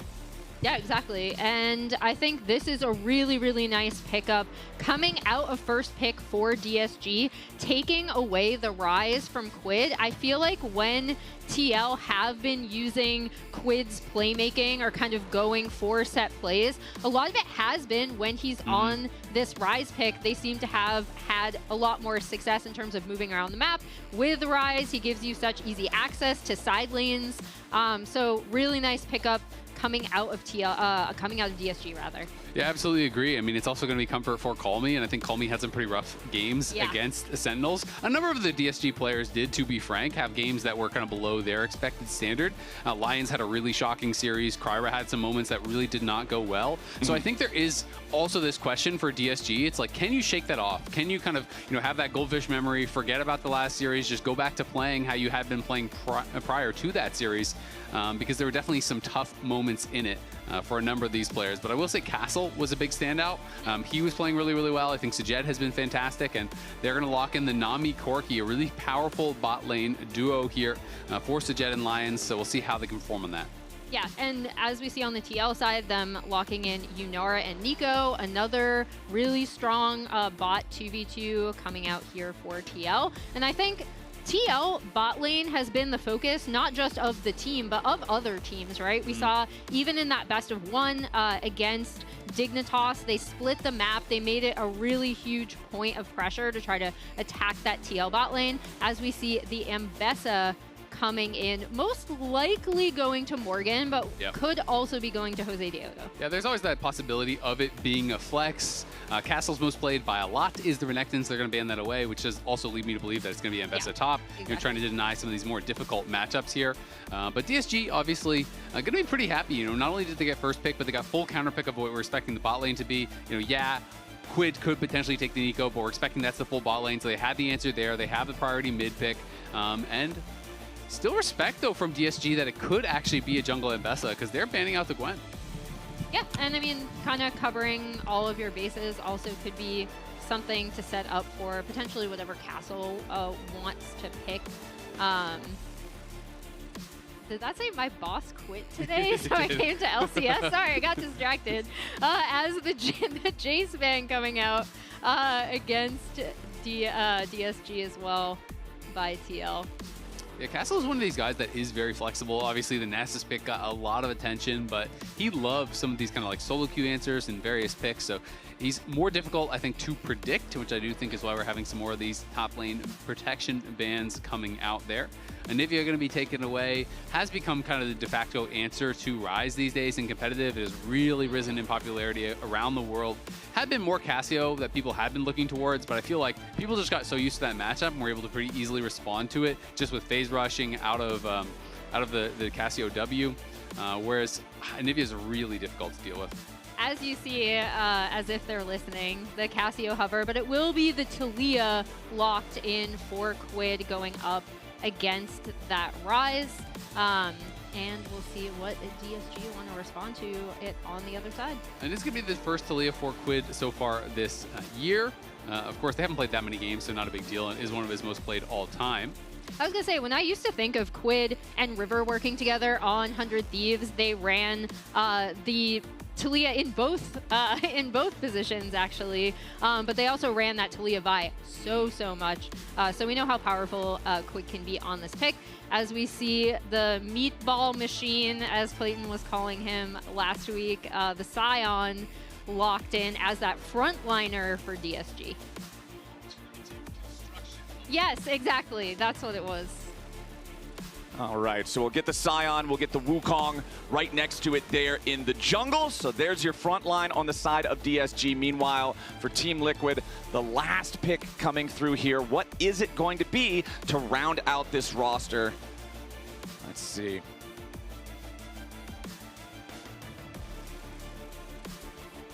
Up, and Trundle is going to be locked in as that final pick for Jose. Really interesting pickup, not something we've seen him play yet thus far this year. Yeah, I mean, I think Trundle is extremely strong. Anytime a Scion is in the game, you just get a ridiculous amount of value from this pick because you are leeching resistances, you are taking a percentage of their health and just chunking them instantly with that. Yeah. And it can kind of turn Trundle, into a super tank himself, right? Like, you can become very difficult to knock down, so I love it. The Pillar also has great interactions, with the Scion ulti. You can block out that Scion ultimate, no problem with that. I do think it's a really, really powerful pick for a lot of different reasons. I also love Trundle into squishy champions like Nami without a dash. You just throw down the Pillar behind them. That can make it incredibly difficult, easy to set up for seismic shoves, for public executions, for these types of skill shots to come through. And talking about the Scion as just being this premier tank, Trundle being able to shut that down, being able to create the opportunity to punch through that brick wall on the front line, I think is so important. I especially think it's really important when you're having to deal with the Wukong also right next to him, who's going to be jumping in, trying to create a lot of disruption himself. So excited to see what we get here in this first one as we're loading onto the Rift for the first time in this best of 5. Remember, this is for the life of both teams. If you lose here, you are eliminated. We will not see you again until spring. Do or die, leave it all on the stage. Stakes are high for both of these squads, and Jan unfortunately had to pause immediately when we got into game. So hopefully, hopefully it will be a quick pause and we can get things sorted out here quickly. We'll let you know as soon as we do find out any details on that pause. But yeah, both teams, their life on the line here in the lock-in tournament. Of course, you know, have some work to do if they want to make it all the way to the first stand. Core told me that was his goal, and he's like, yeah, we've lost more games than we were hoping. We started in the lower bracket, but we're not out yet. We can still make the first stand. That's our goal. So the path at which they take is less important. Looks like we are on pause, so things should be good, and we should be able to get this one underway. Going to be an exciting one here. Jan on that Yunara, something that I think he can really excel on. And something that he's going to have to excel on to be able to punch through the front line. Yeah, when we were talking about this pick first coming out, he was actually the first to win on it, I think, of any major region competitor, just because of it had lost in every other region. So we kind of dubbed it the Yonara when he first started playing it last year. All right, runes showing up on your screen right here. Everything seems pretty stock standard, not super surprised at pretty much any of this. Core JJ and Jan, the double Yanaras down here in the bottom lane. We'll see how much control they can get early. We know that Yunara is a very, very scary champion level 1. If she's allowed to stack up the queue, can force pretty much anybody else back. But so Jet and Lions should just be fine. Yeah, and I think the big thing that we should be looking at again for TL is this bot lane, because I feel like they were such a stellar point for TL. Last year, we talked about how Jan was the best ADC in the entire LTA at the time. And in the 2v2 meta, I was really, really expecting TL to kind of have a stranglehold on a lot of these 2v2 matchups. And I feel like they've slightly underperformed compared to my expectations, but I also do feel like a lot of teams have been targeting them, as we see them already getting the flash out of Sajed. Yeah, Sajed kind of just overstaying there. TL got 2 first, and Sajed clearly wanted to try to fight for it a little bit more. Ends up losing his flash right off the back of that, so that already is a nice advantage. Especially, you know, as we said, Trundle can take advantage if you're missing that flash, if you're overextended. Sure, you have Valk, but he just really has to hold the pillar until you Valkyrie, and then you're pretty cooked. And both junglers are on the bottom half of the map now, so Jose Diodo, with the control over bottom lane that his bot duo has, should be able to have control over that crab very easily as well, you would have to think. Or maybe if there's the opportunity to punish that flash like we're talking about, there's even more playmaking there.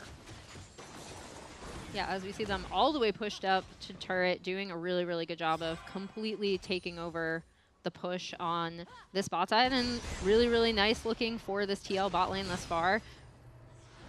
Castle's having a great time up here in the top side, getting that one shoved in on the Scion. Has a lead of a few minions, but really nothing crazy in any one lane here just yet. Jose Diodo is going to make his way towards that bottom side crab, exactly as I was expecting. And you can see the pathing from Kryra just heading towards the top side river, knowing there's not really a way to contest down here for this bottom one. This isn't a C9 game. We're not going to see the first crab battle. I mean, especially when you have full push from TL's side, there's just not really any way for Kryra to contest that.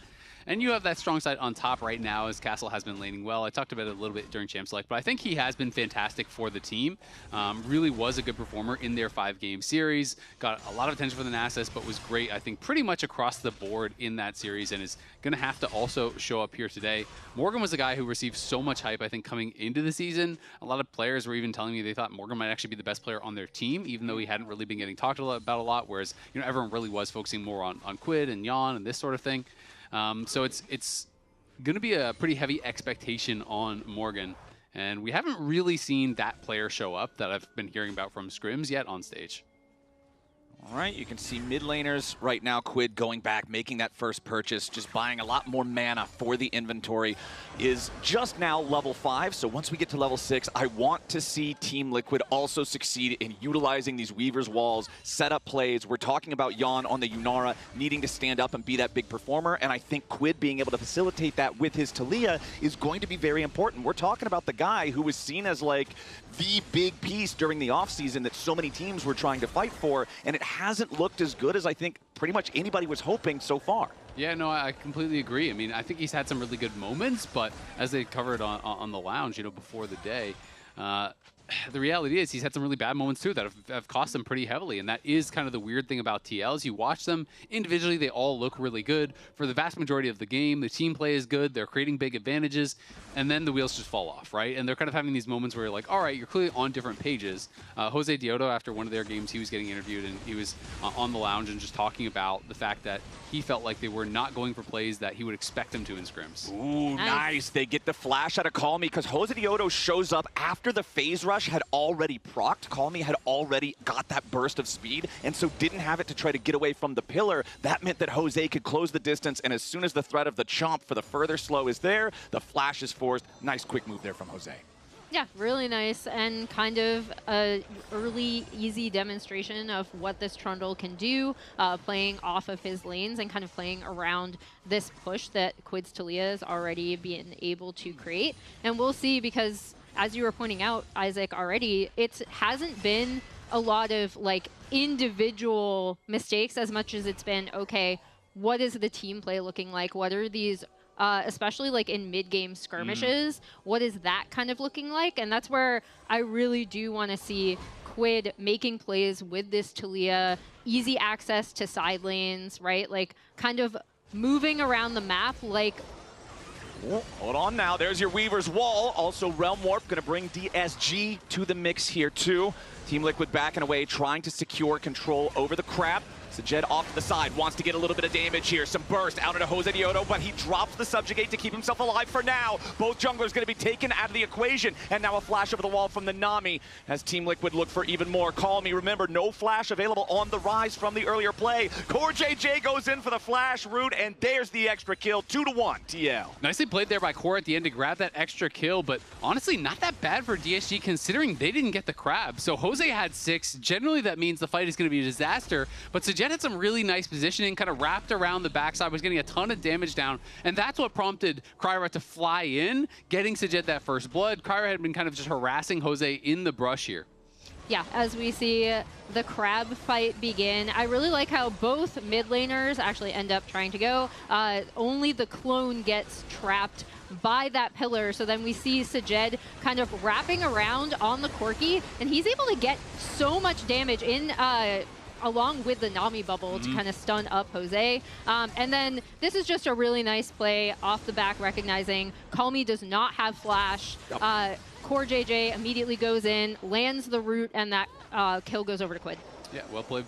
You can see good CC chain as well, though, from the DSG side to be able to take down the Trundle. It's Room Prison and the Nami bubble. Sajed is behind him. I thought they played that quite well. It definitely could have gone a lot worse given the scenario, but at the end of the day, you know, Jan and Quid both get a kill. Sajed, though, showing off that level 6, the power of the Nami and the Corki. Yeah. Extremely high burst. And then you look at his inventory, you're like, well, surely he has some big damage. He's got a Ruby Crystal in his ear and some boots. It's like... Gotta watch out for that. I also want to talk a little bit about Lions, right? Because I thought he had his absolute worst series he's had in their series against Sentinels, as we see potential scuffle over this. Red buff? Big invade coming out from DSG here as they want to fight Jose for the Team Liquid red buff, and it looks like Team Liquid is just going to decide, okay, we don't want to fight for this. It's too big of a risk. DSG brought a whole lot of bodies here, and they're going to get the red buff for it. Morgan goes for the public execution there onto Castle, finds some quick snappy trades, but honestly not a whole ton of damage.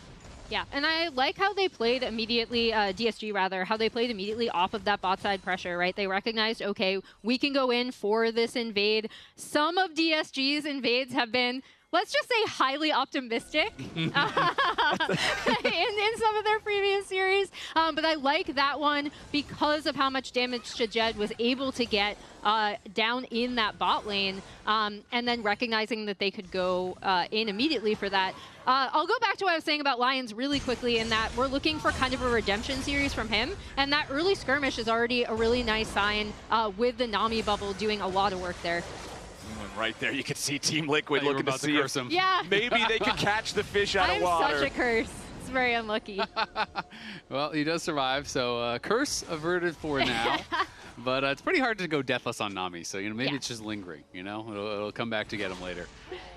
Well, let's see as we continue to have junglers maintaining their presence in this bottom side of the map. Cryra's going to go ahead and start up that first Drake. Not a particularly fast first Drake in this first game. 9.5 minutes on the clock. Call Me is going to walk over and assist Cryra with a little bit more damage. Lions and Sajed also, considering they have the push in the bottom lane, this should be an easy objective secure for DSG. Yeah, gonna be able to grab that no problem. And one of the things I talked to Idol about before the year started was he's like, hey, we have all these players who don't have a tremendous amount of experience. You know, actually going into the series last week, 4 out of the 5 of their players had never played a playoff game. Okay, we've got ourselves a Realm Warp, and they want to make the 4v2 dive as the wave is about to crash into the Tier 1 turret. There's your target. Pop Blossom from Core JJ tries to defend, but there's just too many enemies. Disguise brought everybody they needed. They get both kills, and they get everybody out. And I love that from DSG. We were talking about how we wanted to see Quid make some plays in the sideline. Great use of the Realm Warp coming out of Call Me, who, again, we were talking about him potentially having a redemption series, right? Teleporting both him and Cryra just as the wave comes up. And even though Core does get that Pop Blossom on the back half of that, it's kind of already over. I love how they synced that up with as the wave was crashing into turret, right? Really, really nicely done out of Disguised. There's a Diodo, just going to go ahead and pick up the Void Grubs. Unfortunately, not nearly the fun objective that it was to take in the previous season. Not nearly as powerful as it used to be, but still going to set them up. Maybe they can get some dividends from this if Morgan's able to maintain side lane control, or Quid can make some moves with the Weaver's Wall. So this is the preseason power rankings to the end of Swiss standing. So we can see, you know, TL was the kind of de facto first place team. Is Sajed's gonna flash in? Yeah, Jan is taking a whole lot of damage here, and now more follow-up onto Core JJ, who's got to try to get away. He's already used the clone. The rocket forces the flash there too, as Team Liquid's bottom lane duo is continuing to feel the pressure from Sajed and Lions.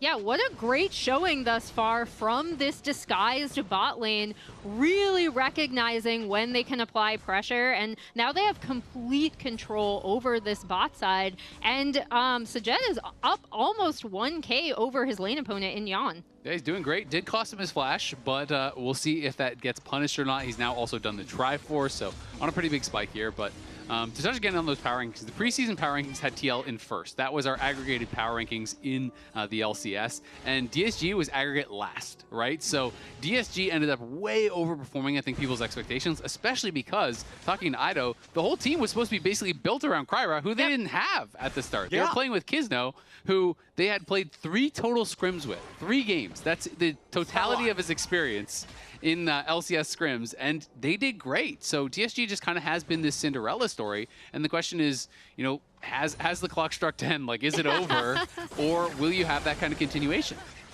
Okay, Lions takes a quick bit of burst down here, but Jose Diodo can't really find any opportunities to make any big plays, and now, with Jose being in the bot lane, Cryra's going to take the opportunity, invade the Team Liquid jungle, steal away the blue buff. Yeah, nice recognition of Cryra that he can steal some jungle camps on this top side. But I love what you're saying about Disguised, Azale, just because like they were scrimming with Cryra on a higher ping for most of it, and they still managed to take a series with Kizno up. Ooh, nice seismic shove there from Quid. Going to force Call Me down way lower on the health bar than he expected to be. Just catches him right there at the very edge of the turret range. Yeah, I think Call Me just really wanted to stop that base and, you know, got a bit greedy for it. Was hoping he could step in, maybe make him cancel the base, avoid the seismic shove. But at the end of the day, doesn't matter too much. That last part tripped him up a little bit. Yeah, yeah. The best of intentions. The worst of execution. My League of Legends story. No. Wait, that title actually goes pretty hard, not gonna lie. Both junglers up here in the top side of the map now. Jose Diodo seeing if there's anything he can find, as Cryra is still ahead in the jungle. First items fully complete for both of these guys. Sundered Sky versus the Trinity Force. Wukong, so much burst once that Triforce is completed. This guy is very, very scary, and Team Liquid is going to have to give him plenty of respect, considering Disguised is up 1,500 gold as a team, and the biggest leads are in the jungle and AD carry positions. Yeah, and the 2 Triforces hand in hand, they should be in a really good spot for any skirmishes that happen. And I just love how, honestly, Disguised have been playing with this bot lane thus far. Like, now they're moving them over towards that top side, try to get some damage there. Up. Ooh, public execution. Calmy's in a lot of danger. Morgan goes after him, though, but the Realm Warp defensively keeps the mid laner for DSG alive. Yeah, going to be able to stay alive there. And honestly, a little bit surprised to see Sundered Sky as the first item coming through here for the Trundle. In pro play, I sanity checked myself, but 96% of the time, that is the item purchased. So, you know, we'll see if he is going to go into like a later Triforce or something a bit more weird, but obviously Sundered Sky does have some sustain on it. Like, that's the main kind of advantage, is that if you are able to get autos out on a bunch of different people, you have some more healing. But Trundle just works so well with Triforce. Like, it's just so ingrained in the kit because the attack speed is really useful. Move speed core, swing and a miss, tries to get a bit tricky. But yeah, I completely agree with you. Triforce just feels like it's such a good Trundle item, so we'll see how much value Jose is able to get out of this Sundered Sky. Top lane Scuttle Crab secured here by Team Liquid. They have control over the area. They're still looking over at Calmy. They know the Rise no longer has the Realm Warp to try to maneuver out of a bad position that he might find himself in. So Jed just has to be a little respectful here of Quid on the Talia. He does have the Seraph's Embrace fully completed, fully stacked, and evolved, as now Jose Diodo has the opportunity to just take down this Rift Herald all on his lonesome. Lion's gonna make his way towards the top lane, tier 1, reinforce Calmy there, make sure there's no danger, but Team Liquid just gonna turn their attention back over to the Herald. Where do we want to see them use this? I mean, I would have said to try to set up for Drake, but that's not gonna happen. Is they're trying to make a play on the Calmy on this top side, but that's not really gonna go anywhere. I mean, I still like the default is to always use it mid, right? Just because mid turret is the most important, like, early tier 1 turret. I think that's pretty inarguable, and my like ideal setup is always right before Drake if you time it, right? And then you get mid prio, you move in, you immediately continue Drake stacking. But we did see the, you know, trade of objectives with DSG being able to get that Drake already, and then TL picking up the Herald. But that's still always just default to mid, because I just think it opens up the map so much for you. And we talk about this, again, Talia, easy access to side lanes. You want to be roaming around. You want to be able to apply map pressure wherever you are. Taking down the mid tier 1 always helps with that. It has been a bit of a slow burn game, but I mean, DSG has a slight gold advantage. They have Sajed's in a lot of trouble, though. The Arc of Ruin lines it up, and they knock it down. Kill credit goes over to Yon as well, with a nice seismic shove into Kryra right after. They're looking for more, but they don't have enough damage to kill the Wukong here, too. Team Liquid getting Yon paid, catching back up, now overtaking Sajed in terms of individual gold, and they'll be able to summon the Rift Herald up mid, and Kryra's about to drop to Jose Diodo. The Sundered Sky is plenty enough. Trinity Force not required, and there goes the enemy jungler as well. This has been such a massive swing for TL. I mean, it's huge. They just went from down 800 gold to up 2.3k in the blink of an eye, and it feels like kind of just some unforced errors almost. I mean, Sajed had no Valk, right? Because he used it aggressively, but he did have his flash, didn't use it. Then Kryra tries to clone over the wall, clones into the wall, doesn't use his flash either. He dies too. And it does feel like they just kind of gave some freebies over to TL. And that was your two most fed guys. Those were the guys that we were praising earlier as those big individual gold leads, nearly 1,000 gold ahead each. And then, yeah, the aggressive Valks, you love to see them when they result in those big bursty trades in lane, when the Corki is able to have that priority, that control. But then he gets a little too aggressive. He gets a little overconfident. And Team Liquid are fast to punish. Now Sajed in danger once again. Flash, pop, blossom from Core JJ. Not going to find a target. Beautiful bubble follow-up coming in from Lions. But now DSG, where are they going to go from here? Jose Diodo has to flash away. Castle and Morgan both going to arrive. Meanwhile, the bottom lane turret falls with the tier 1. Team Liquid is just going to lose core on that one. Yeah, they do lose core, and it is kind of a trade of flashes at the end of the day, because Jose flash, core flash, they got both the flashes off the bottom lane there from DSG, but as you called out, great bubble from Lions to be able to set that up as core was trying to get out to safety after the failed engage. Yeah, it's nice to see, again, a little bit more redemption from Lions coming out here. They land the pillar onto Sajed. Sajed is able to get away, but then really, really nice it looks like a double bubble because of the Nico clone. It counts. Yeah, Jose having to flash out of the back half of that one. But it's really nice to see Lions having a little bit of a redemption game, because I actually agreed with something you said on the dive, Azale, with him actually performing. It does, occasionally. Occasionally we agree on I say a lot of stuff. But I actually thought up until last week, he'd been performing pretty well. Like, he'd been really, really solid, especially in team fights. And he had a really, really, really rough series. So it's nice to see a little bit of a redemption game coming out of him thus far. I mean, I think, not even just this year, I think it's his worst series in NA, period, that he's ever had. And it was definitely a bit of a shock because he had been performing really well for the team. Had looked like he was on point. Sajed pretty far up. Yeah, the Corky's in trouble again. The damage flows through, but there's not quite enough to kill him through the barrier here just yet. Sajed staying alive for now, still fighting, but does finally fall. Traded for Jose Diodo. Kryra gets over the wall there with his clone, has to use that Cyclone as well. Morgan's going to grab the tier 1 turret up there in the top lane at the same time. And Team Liquid continues to play aggressively around this Fed Yunara. Yon 3-1 and 2, has 2 fully completed items, working on the third. Very, very scary. Yeah, it is really nice to see, again, the pillar usage coming out of Jose, I think, has been really good with TL trying to chain all of this CC. And Yon, again, we've talked about how strong he can be on this Yunara, was put down early by disguised bot lane, but it's really coming back, and now every time DSG try to make, especially Sajed, some sort of aggressive move, TL has been on it. I just love the emphasis on move speed here for Jose. He went 3 points Q into 5 points W, so additional move speed. Then he has a dead man's. He's just so fast. Okay, Castle trying to frontline here as Morgan flies into the back line, but he's going to take a ton of damage from DSG. Both top laners get chunked down very, very low here. The Scion, obviously the tankier one, as Morgan trying to wrap around, see if he can get some pressure onto Disguise. Remember, this is sole point if DSG can secure the Drake. Slam not going to do a whole lot. A nice follow-up seismic shove coming out from Quid, forces Castle to flash away. Dragon down to about 40% HP. DSG still looking to take the objective as Kryra has to force Morgan back away. Team Liquid carries under a little bit of pressure. Castle about to die. Jose Diodo going to grab the kill on that one as Lions is burning so very low, but he's not quite dead here yet. Castle still trying to make a little bit more space, but Team Liquid will take the fight. They will take the Drake, and they will stop DSG's stacking.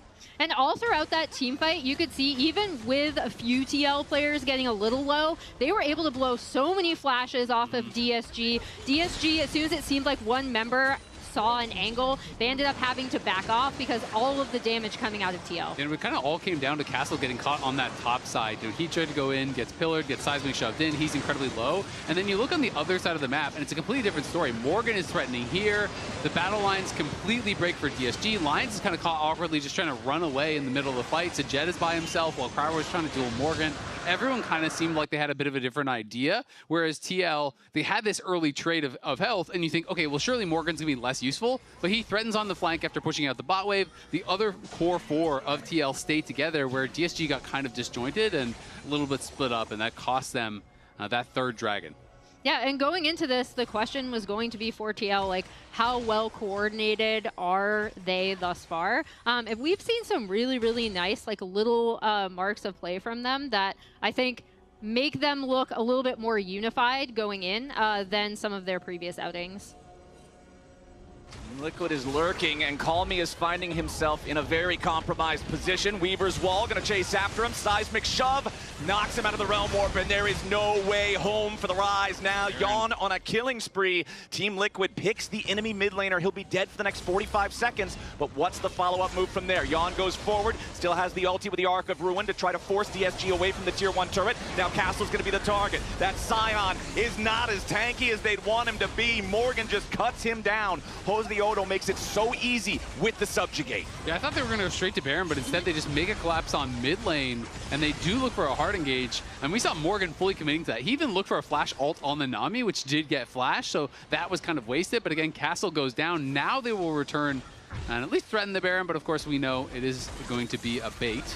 Ooh, if that seismic shove would have hit Kryra, that could have been the play, or maybe they'll get it anyway. Kryra down to 20% HP, tries to use the Cyclone to get away from it, but Core JJ with a beautiful Pop Blossom stops any chance of DSG recovering there. Now with the jungler dead for the next 40 seconds, Team Liquid seriously looking at that Baron pit. Yeah, absolutely. You see, again, the chain CC coming out of this TL comp.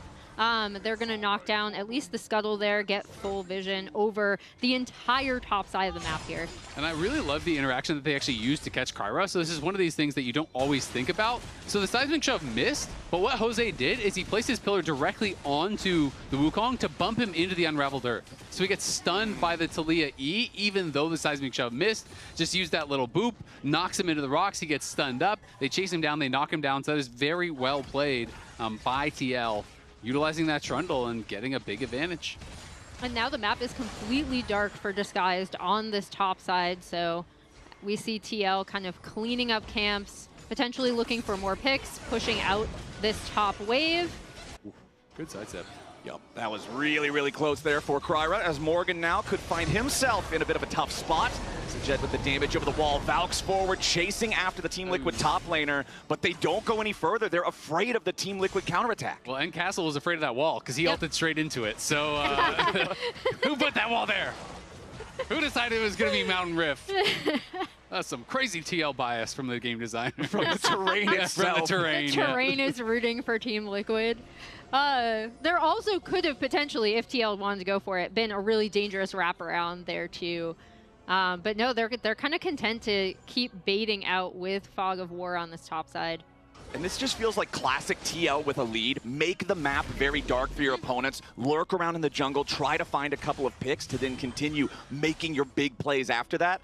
Castle's going to be the one who has to face check things here. But man, this map is so scary. Fog of War everywhere. Lions is just going to drop. Yon gets the last auto. That's a free kill for the Unara. As now CoreJJ hits a 3-man pop blossom. Kryra tries to save himself, but Morgan takes him out. Castle's in the middle of everybody as Morgan can fall back before he ends up having to give his own life. Now Castle gets knocked down. Enemy jungler, enemy support, enemy top laner, all out of the picture, and Team Liquid's heading to Baron.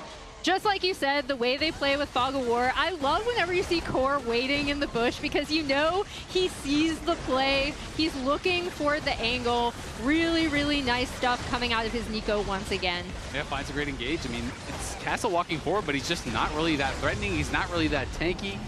No one is there with him, so he steps up, and Jose just starts slapping him. And again, Lions is kind of on the wrong spot. He was separated from the team. The team seems to be a bit disjointed on how they want to approach these fights. So he just gets chased down by Yon for free. Core finds this big pop blossom, and that feels like now the wheels have fully fallen off at this point. Yeah, as we see them looking for Castle here. And the big thing that I want to call out again is just Core waiting here. You know he wants that engage to go in immediately. He R-autoed, so he pop blossoms in the air. So it actually was perfectly timed. I thought that's what he might have done, but I didn't know that even though like the animation goes off early, it actually stuns where you land, it looked like. So that was super well timed by Core. Well played. Deep breaths, guys. Use your eyes. Deep breaths. Got to stay calm. Got to get all the way to the Nexus. Like you were talking about, Azale, CoreJJ earlier mentioning, yeah, it's not the start to the season that we wanted, but our goal is still achievable. We've just got to get there. Even this game started off a little bit rough. Disguised had a 1,500 gold lead after the early game, right? You had big advantages for Kryra and Sajed, but then Team Liquid were able to maintain their composure. They found windows where they could punish their opponent's mistakes, and then as soon as they got those punishes, they've been snowballing it ever since. Yeah, they've had complete Drake control ever since as well, which has been really huge for them. And now Yon is up 2K over his lead, and I think they're playing around his aggression so well with the insane amount of CC as Quick goes in. Yeah, they're going in for the Weavers wall, and immediately Lions is caught. Yon finds the Arc of Ruin there onto Kryra. They want to get a second kill here if they can, but Kryra gets away for now. Call Me going to reinforce him. Meanwhile, back in the mid lane, Yon looking at Sajed. Kryra wants to go in after the Team Liquid AD carry, but CoreJJ is there on the defense. Yon staying alive for now. Castle doesn't have the damage. Call Me trying to get something, as at least Quid will fall. Yon right next to him, but Call Me loses his life in the process. Morgan gets the killing spree there onto Sajed, and it's only Castle still standing on DSG. Beautiful use of the public execution to buffer through the decimating smash. Morgan guarantees the ace, and Team Liquid's looking for the end of the game. Mbessa does not care about the towers at all.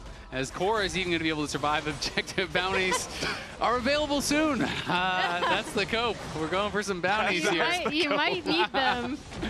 Just get some of these shutdowns, pick up some towers, easy kill on Morgan for 1K, you know?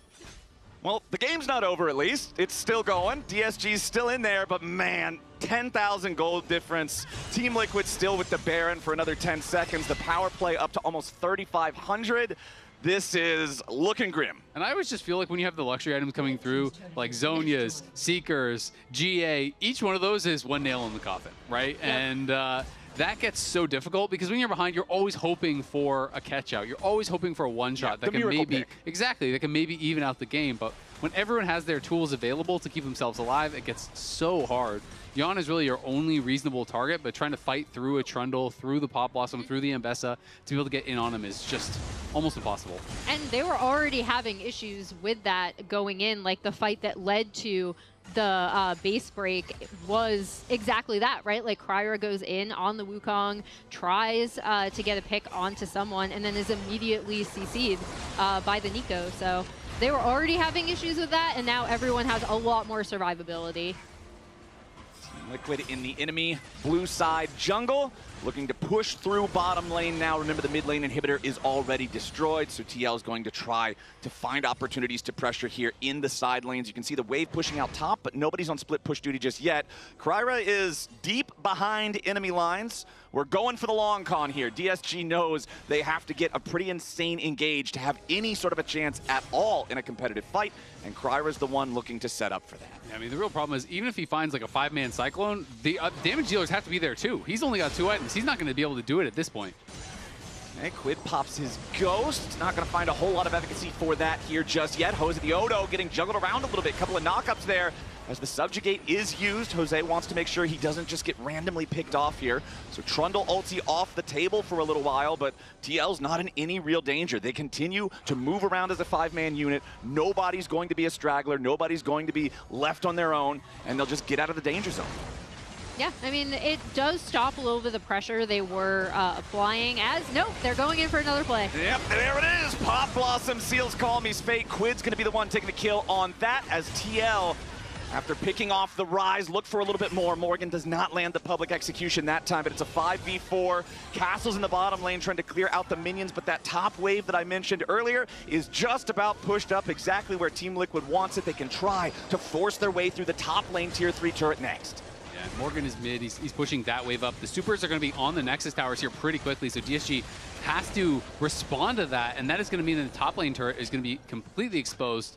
TL, though, decide, you know what, we don't need to push any further. Dragon is in 25. Yep. Let's reset. Let's just continue stacking towards Soul. They clearly, based on those comms from Yon, don't want to take any risks. I think this is something that they realize, hey, we've thrown from these kind of situations.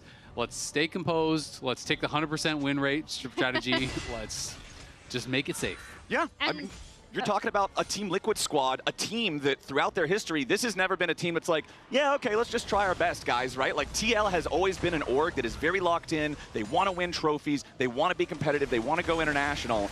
And now that you're on your last life, now that you've barely qualified to the bracket stage, having to play in that tiebreaker match against Dig, that it looked like that one was even dicey for a little while. They're really trying to minimize those mistakes as the third Drake for them is about to fall. Should just be able to pick that one up easy peasy. Now Baron's alive here too, and DSG are trying to position in a way that they might be able to contest it. Yeah, and we'll see. It's not looking great as that pillar lands onto Castle. And we have the TP coming in from Morgan. He might be looking for a wraparound flank here. Sajed. Eyes on Sajed, the Corki. If they manage to get the pincer attack on the AD carry, it's over before it even begins.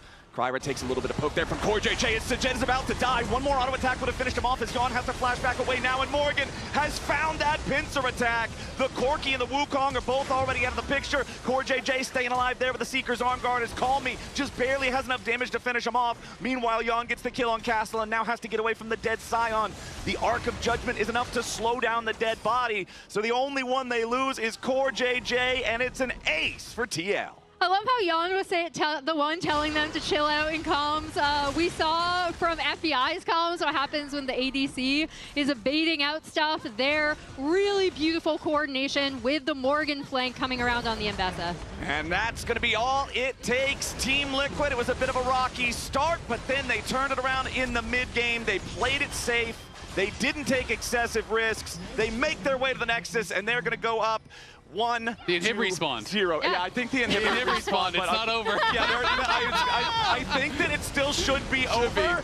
Okay, there we go. Now they're going to go up 1-0 here in the series. I was like, wait a second, we just tapped out. I saw that Nexus, the health bar disappeared. I've been in that game before. But they do get the win at the end of the day. Great performance here from TL to kick things off 23-8. They started down a little bit, but they were very composed. They punished DSG on that third dragon fight in particular, really navigated that well. And it was a swing of nearly 3,000 gold within, what, a minute and a half? And it felt like after that, it was TL's. All right, Lounge, let us know what you're thinking. Is TL back, Kobe? TL's back, baby! Good TL! Scrimbucks! The Scrimbucks are good! Glad you got your Scrimbucks early, chat. I did. I've been investing in Scrimbucks since the start of the split. I lost mine. You didn't sell them, right? No Correct. paper hands here? Nope. So for our Pagoda moment at the beginning of this game, if you remember back to the beginning of the game, DSG was actually in a good spot, Raz. They were winning. Yes. And let's take a look at how they started winning. Let me get some Fog of War going here for you. Call Me pushes the mid wave. So getting mid-tempo really quickly, when you have Ryze versus Talia, is huge. They then use mid-tempo to grab the dragon, then he's gonna go back, get it again. During this reset timer for Quid is where the game really blows open. Look at this. Right now they're behind in gold, but they go for the play. They got Dragon with the Realm Warp. Call Me is doing so much for them as far as the tempo goes. It earned them a dragon, it earns them the bottom lane dive here, and this is where they get a huge benefit for DSG. They've got the good gold lead. Sajed down here, you see this Corki, super fed, is in a very, very good spot, and we'll see what happens to the Corki after that, though. Sajed, so you want to play around your fed Corki, right? Trinity Force, plus he's got his Manamune, so Corki's looking good. Nami's going to go for a reset. Nami's going to come join in mid lane, as is Kryra. Let's pause, and this was a big moment because with Fog of War, from Sajed's point of view here, why does he Valk in right now? He has his Nami coming down. He wants to play. He's super fed, so he wants to go for this chunk. He Valks in is the key moment that TL recognized, and they're going to turn the whole game around. He Valked in, so you know what? Yawn. He goes in with the ult, dash forward, hits him with the slow, into the Trundle pillar, and they get the big shutdown. Not only is that shutdown on the Corki, it is also going into the hands of Yawn, who we highlighted at the beginning of the day. This core that Team Liquid really rebuilt their roster around, got a bunch of money there, and then Team Liquid are able to win a whole bunch of fights afterwards and get a bunch of picks. Yeah. So we got a double whammy with the Pagoda moments. So guys, if you see a Pagoda moment or a Pog moment worthy play, then just spam that chat. And also, in terms of player of the game, we have a tie. We have a tie? So in the instance of a tie, the chat vote actually wins. So the tie is between... I need to know who the tie is between. Well, I voted Quid. So that's a Quid. Quid is one of them. Core and Quid. My vote was a Ralph Nader vote. It doesn't matter. That threw his vote into the... I threw that out. The abyss, but please spam chat to see who the actual player of the game is. I had one more clip while chat votes on this that I wanted to show. And this is why I actually think it's not necessarily Scrimbucks paying off for Team Liquid. They made some nice plays around the map that allowed them to get an advantage in this game. So, like, this is an instance where they push mid, and they just start attacking top lane, but they use it to get a sequence of picks. So they pick off Call Me, and rather than just doing a 5v4 Baron flip, they then use the fog, collapse on castle, get another kill. Then again, they just use the fog, wait for them to show up, get another kill. So they just really organically extended their gold lead past just the early game. That was just one quick sequence that they had that makes me more confident for this team, because it's not like they just win every lane by 3,000 gold and therefore win the game. These are the moves that they were failing on last week, and we do have the player of the game. What is it? Who is it? Oh, shoot, I jumped the gun. Okay, well, I'm going to make a critique then. I'm going to make one critique towards DSG. Because, like, the one concern from me was that Scion pick, on-4 pick that we got to see from DSG's side. It was like, well, they already saw the Mbessa. The Mbessa was already picked. Trundle was open. Trundle was like, jungle was last pick. So you knew that you were going to get countered with both the Trundle jungle and the Mbessa that was already picked. So I just did not like the Scion in that moment. And I think you could probably just like pick the Renekton or Jace or whoever you really wanted Castle to play on 3rd pick. So I felt like from the drafting perspective, especially with how impressed we were of DSG's draft, like up until this point, that was a concern. Okay, keep voting between CoreJJ and Quid. Yeah, please. I do want to focus on the thing that you were talking about, though, and from the Team Liquid perspective, what they did improve on. Their team fighting, their coordination was much, much better, and they recognized and punished mistakes that their opponents showed. You know, like we just saw in multiple of those replays. So I think it bodes very well for this team. As far as the results for the poll, though, and you being it's not voting well, being quite antsy, it's not voting well. We could just pull up chat. Yeah, start counting. Yeah, you know what? Let's do it. Let's check it out. I'm interested who people are thinking. Who is your player of the game? We've got Core and Quid. We'll make some arguments for it, because I said Morgan, because I thought his side lane pressure was incredible. CoreJJ's Nico engages to catch Sajet out multiple times. Or do you think it was Quid and his ability to roam around the map? Yeah, I mean, Quid. I'm seeing a lot of CoreJJ in the chat. One of the big things was the plays that I showed were some positive call me, plays at the very beginning where he actually had pressure and he was getting a lot of the positive plays to get DSG in the lead. So I think I would tie break for Core. Yeah. I mean, a lot of people are also just voting Jose Ariono, even though it's just a tie between the two players. As a reminder. Yeah, you're also... Okay, CoreJJ smashed it. Yeah, CoreJJ just completely took it. Okay, congratulations to CoreJJ. Yeah. 4th player of the game. Very well done, Mr. Well done, CoreJJ. chat. Well done, chat. We're going to see if Team Liquid can continue beating DSG in 2 of the next 4 games, because that's what they need to move on to the next round. True. Game 2's up after the break. Looks like we've got a new addition on the Rift here today. Emily, is the Telluride just the obvious pick? Well, Flowers, we're looking at the turbo hybrid powertrain. That's already a problem for the rest of the Rift. And a 30-inch panoramic display, too? That is unfair control. Guys, all-wheel drive with terrain mode? No shot anyone's catching this. Yeah, this seems completely OP. No debate. This first pick, we have to lock it in. Now! The Kia Telluride Turbo Hybrid. Pick it before your opponents do.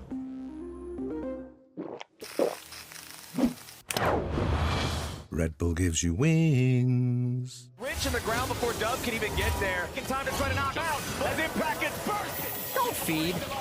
Knocks him down. Get fed. Scan the QR code for deals only on Uber Eats.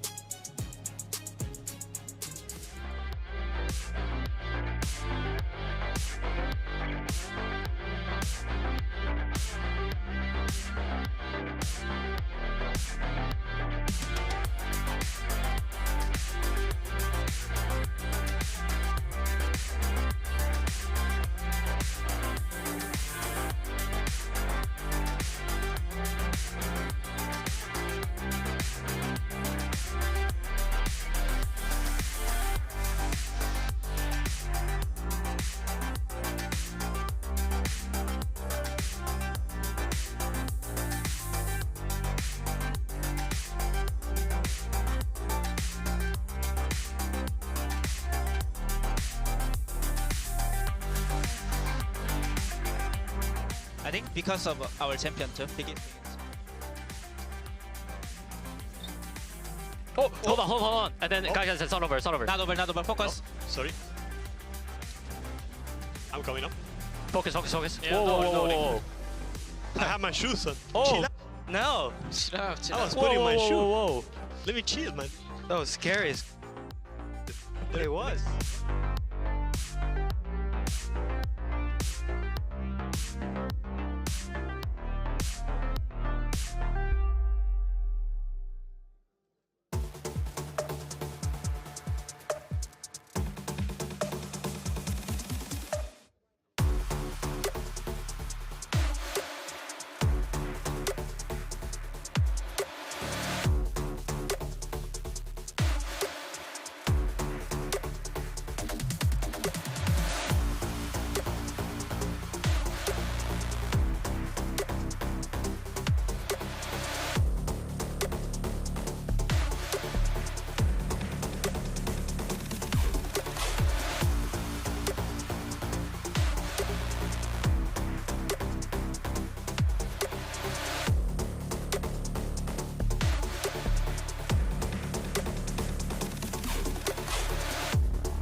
Hey guys, I'm the AD carry for Team Liquid, Lyon, and I'm gonna give you guys some good tips for Ezreal.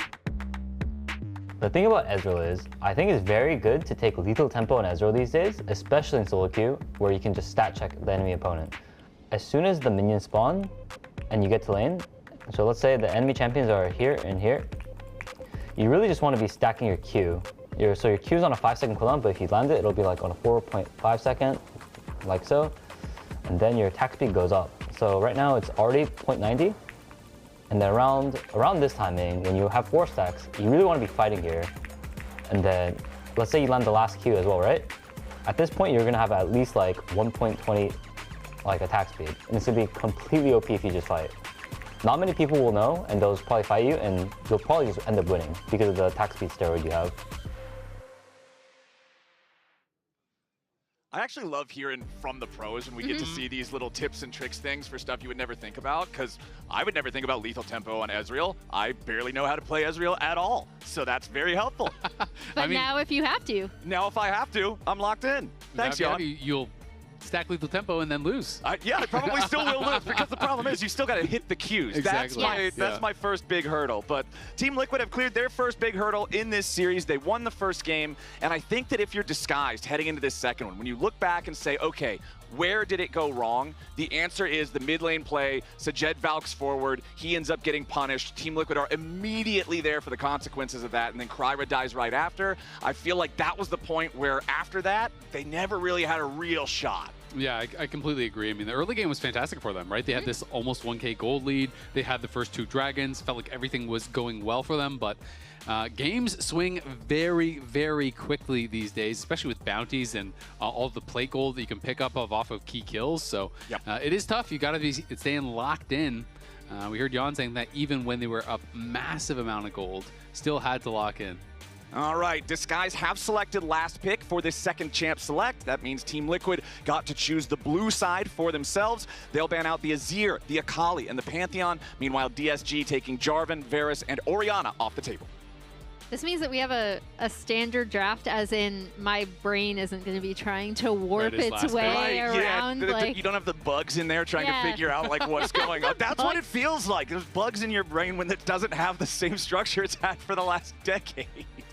As we see the buy coming out for Jose, I've liked Jose on these kind of playmakers where he can link up to his lanes. We'll see what they want to partner with it. I think her most eager kind of mid lane duo partner there has already been taken off the board in the TLAW, as we see the Aurora locked in on the side of DSG. I really like the Aurora here, especially for DSG, because both Castle and Calmy can play it, right? So being able to keep that flexible is quite nice. Yep. You know, sometimes on a team, it's like, yeah, it's a flex, but this guy's not going to play. Let's be real. Not really a flex, right? Well, the Xin Zhao locked in right next to that Aurora too. So 2 scrappy junglers here in this one. Could also gank very effectively early. Ahri picked in next to the Vi. Yeah, and this isn't necessarily something we've seen a ton in LCS, but the Vi-Ahri combo has been seen in other leagues. Specifically, I'm thinking mostly of LPL and LCK.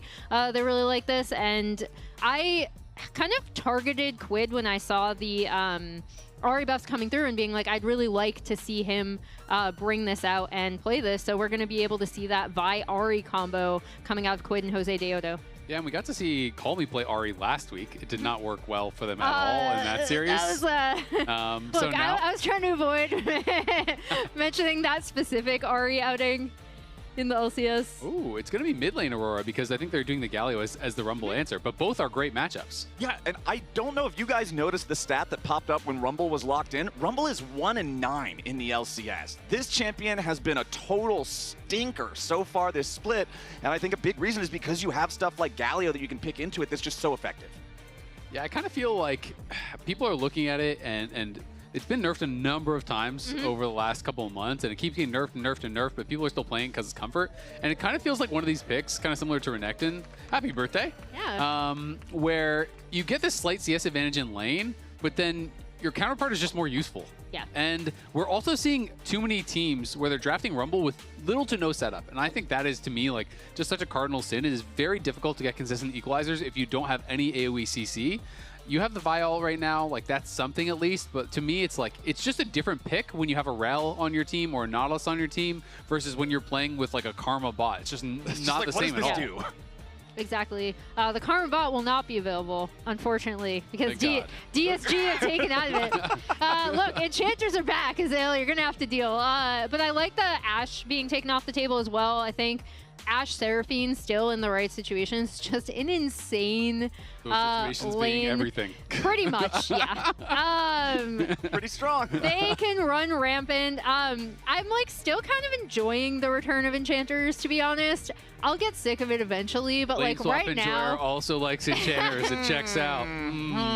Yes, very Her much. Her favorite worlds was the Ardent Sensor meta. Interesting. No, it's not, because I have WE trauma from that. As we see the Kaisa locked in for Sajed, we talked about how much he enjoys playing that pick. I think even in their loss, their first game we ever saw with him on the LCS stage, he still performed super, super well with that. Yep, they're just slamming it. Kalista Renata, as soon as I saw the Kalista get hovered, you to think about TL's bot lane, you think about lane dominance, and to me, as soon as you're hovering the Kalista, that is the prime pairing. Again, they are kind of lacking some CC here. You know, you do have the Vi for a lockdown, you do have the hostile takeover, which can be really, really good against some of the short-range champions over on this side, so can be really powerful, but really it's just the Vi kind of as that go button, and on the other side, you are going to be throwing in the Xin. We'll see what the last pick is going to be. Lion's Bard is going to maybe be a bit of a jump scare for some people after last week. All right, he's got a lot to redeem. Yes. Yeah. And I mean, I do think his Nami game in game 1, there were some mistakes, but it was, you know, better than definitely his last outing. The Bard, I think, was the game that everyone was kind of looking at being like, okay, he's having a really, really rough series. So we'll see if this can be kind of a similar redemption for him. I will say, you know, Bard is a pretty solid laner, so like that is maybe why they're going for it. Like, hey, let's just try to protect the Kaisa, you know, keep us stable in this lane. But when I think about Bard in really winning situations, I think about carries with low mobility that are easy to ult. I don't really see that as being Kalista and Ahri, right? You know, Kalista's hopping nonstop, and Ahri has dashes on the ult and the move speed on the W. So to me, I'm a little bit concerned about the efficacy of the Bard ults. So we'll see if he can prove me wrong.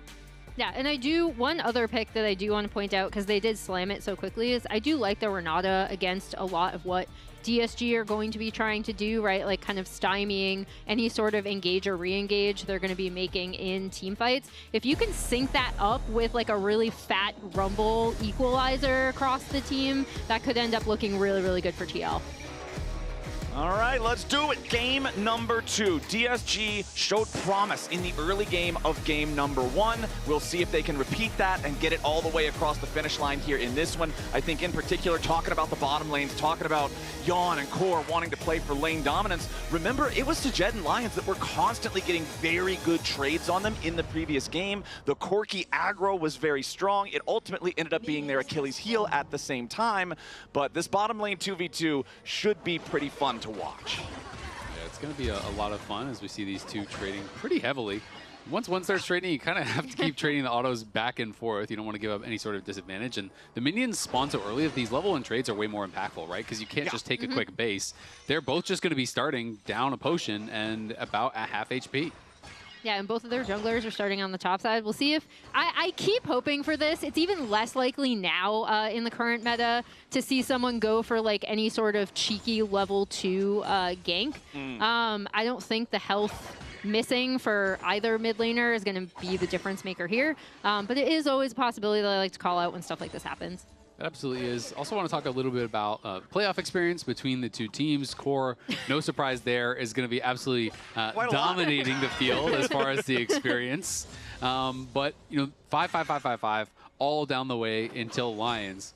That was their first playoff series for 4 out of the 5 members for DSG. They had never played a playoff game, you know, before last week. So for so many of these guys, they now at least have one under their belts. They have a little bit of that stability. Even the people that are like, oh yeah, Morgan doesn't have that much experience. Well, he still has more than the 4 out of the 5 combined, Put right? together, yeah. So TL definitely expected to win, definitely have that big experience advantage.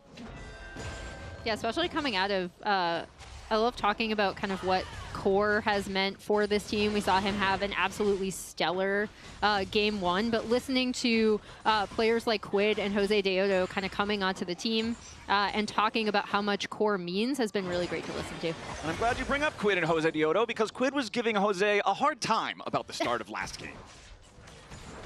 I'm not panicking. I'm just telling the facts. I charge my mouse like once a week. Me too. But this one was at 0.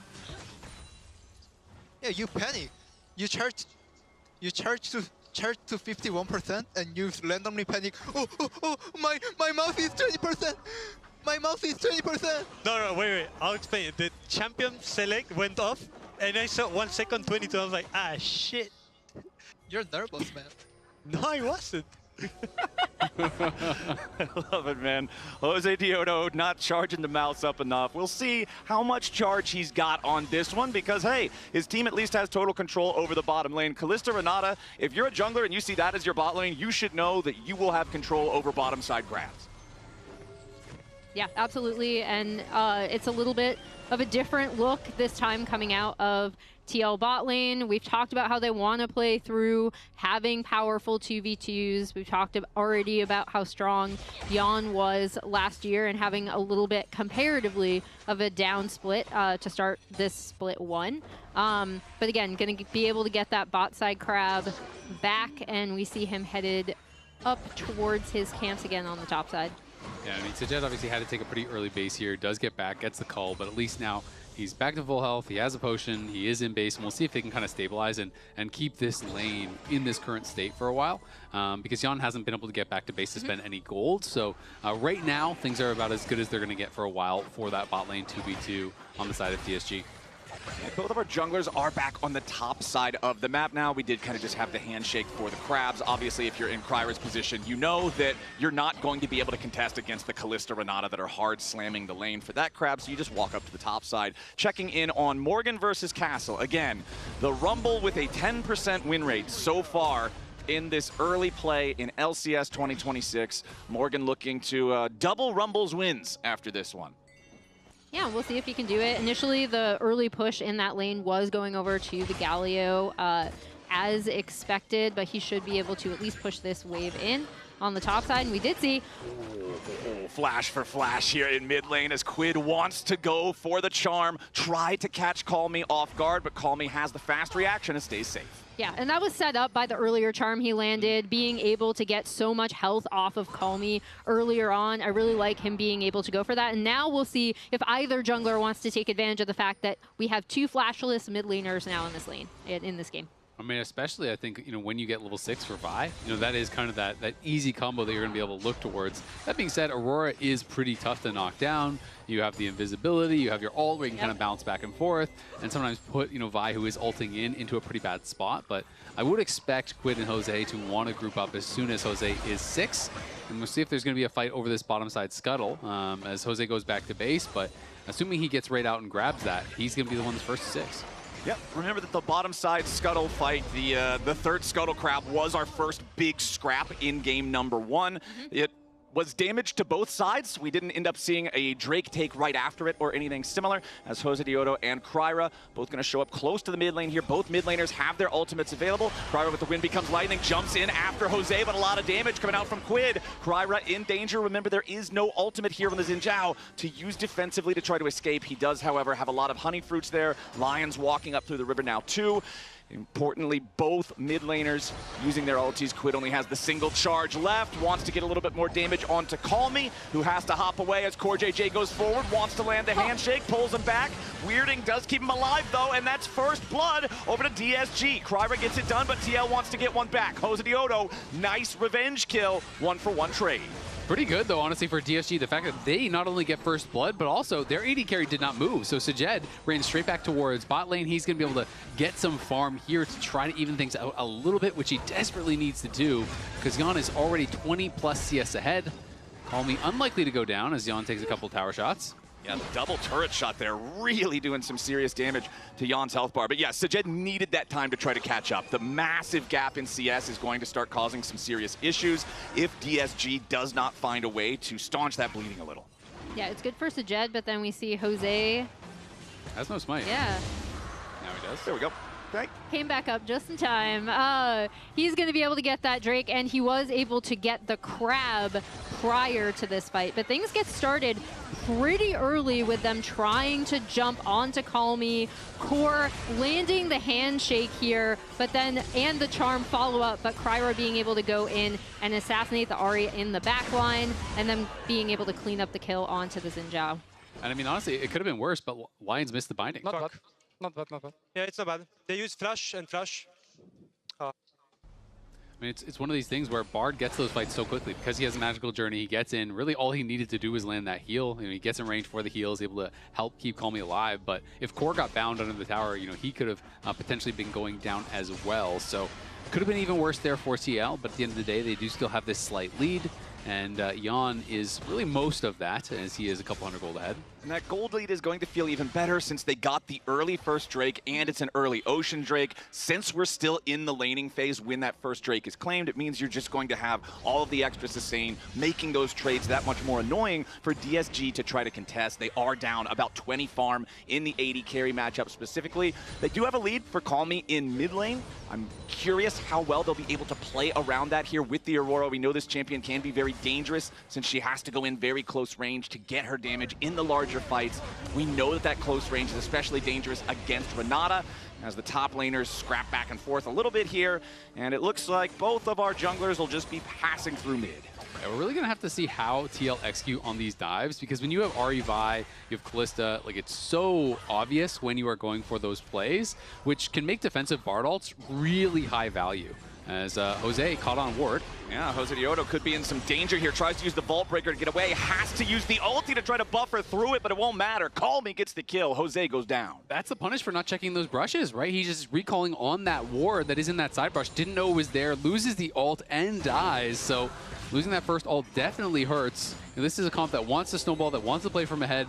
You have the defensive Bard ult, you have the potential counter engage from the Aurora, you have the Galio ult. Like, there's so many tools there where if you don't one-shot someone at the start of the fight for TL, that DSG really could take over.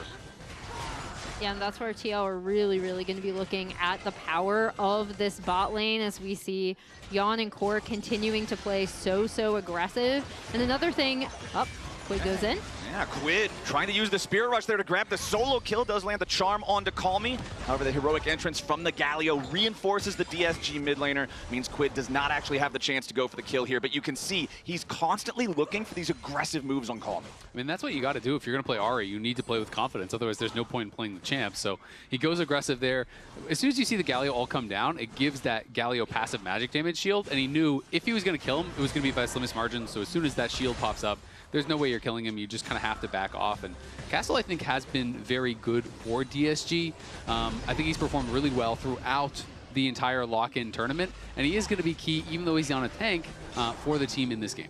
Yeah, and we've seen the power of Galio, especially being able to come in and save a teammate like we saw there, or being able to engage or re-engage a lot of these fights. And I think, yeah, Castle has kind of been, I don't know if it's unsung anymore because we've now talked about it. He's a sung hero. He's a sung hero. Yeah. Yeah. And kind of the confidence, we talked about the confidence that this DSG lineup just has in each other, and being able to pull out that Nasus pick. It's also going to be on the flip side up to Morgan to see how he can contribute, especially in a lot of these early skirmishes and team fights that TL is really going to want to use to snowball with this composition. I'm talking about early skirmishes and team fights. The next one might just happen about a minute from now. That will be when the next Drake spawns. Right now, Jose Diodo hanging around the top lane.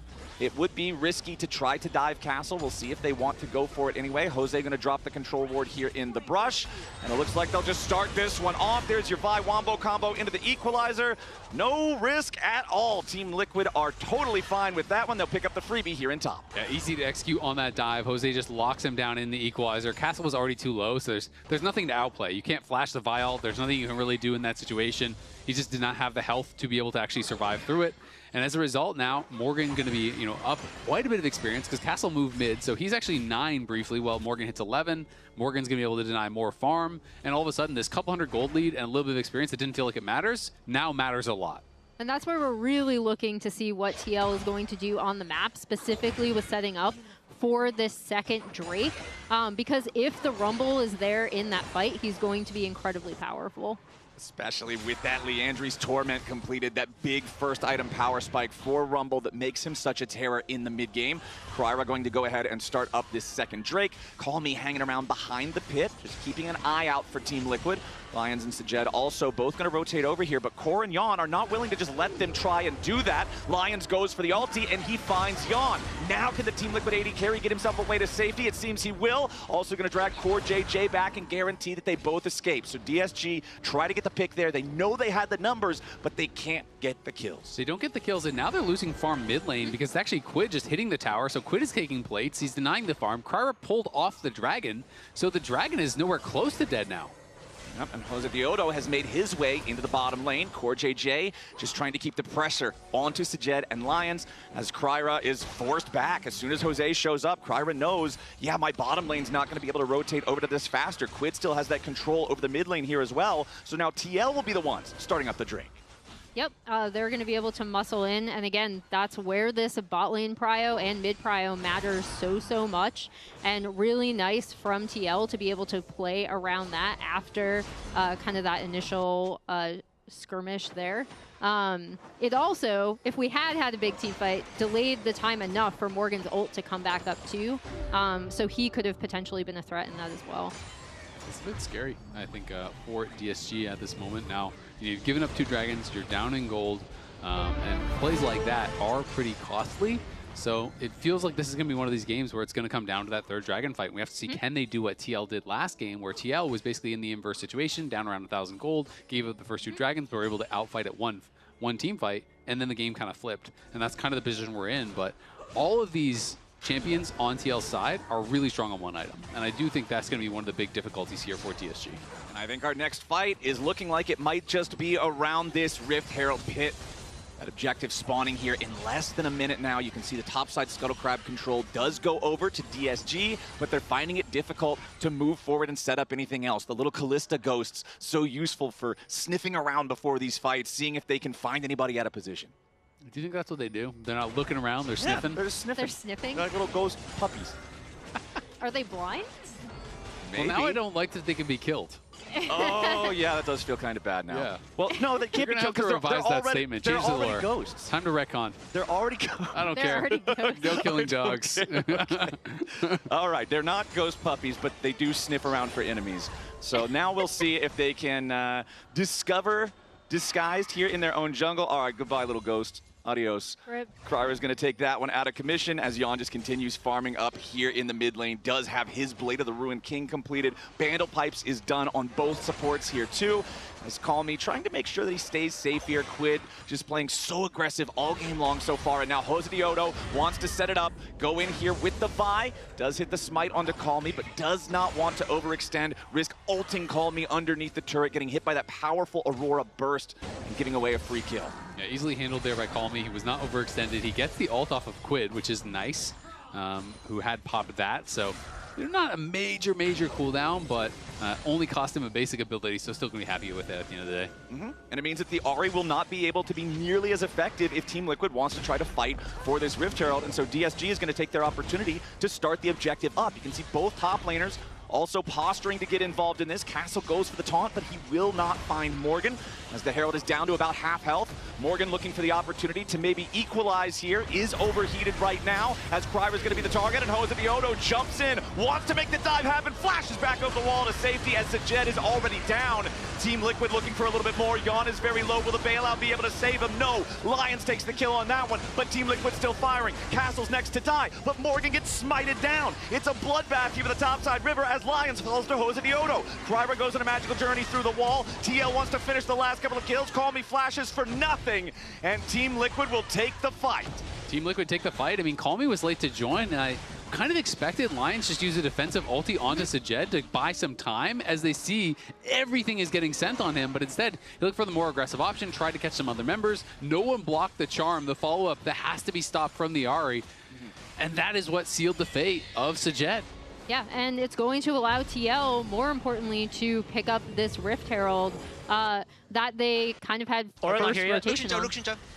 Or tipping. I'm on Kai'Sa. I can't hit here. No, I'm in front. Yeah. This is good. This is good. You can throw me. Look, Shin. She no flash. Lobby to back. Galio no flash. Kill one. Pardon, flash. Kill Galio. We can win, I think. Keep playing, keep playing. Xin Zhao no flash, Xin Zhao no flash, Xin Zhao no flash. Get further, get further. No flash. Xin Zhao no flash here. W10. Nice. Good Good job, job, good good job. IB, I think we win. No flash. Or no flash. Nice. We got it. Oh, Gabi. Not bad. Good fight. Yeah, good fight there. Nice comms, honestly. TL, pretty clean calls there throughout the fight, tracking the summoners on the same page throughout of exactly what they wanted to do, and they just executed super well on it. It was a really snappy engage from Jose, even though Ahri didn't have ult. Sajed gets one shot, so it doesn't really matter. Just so key with the Vi Ahri combo. You cannot stop the Vi ult, so you must stop the follow-up. That is the part of the combo that you can break up. You cannot allow Charm to come through there. You know, someone's got to try to get in the way and body block that, or you have to use the really fast defensive Bard ult. Got to be able to shut that down, because now TL, with the Dragon in 30 seconds, are up 2.5K, and that lead is getting a lot bigger.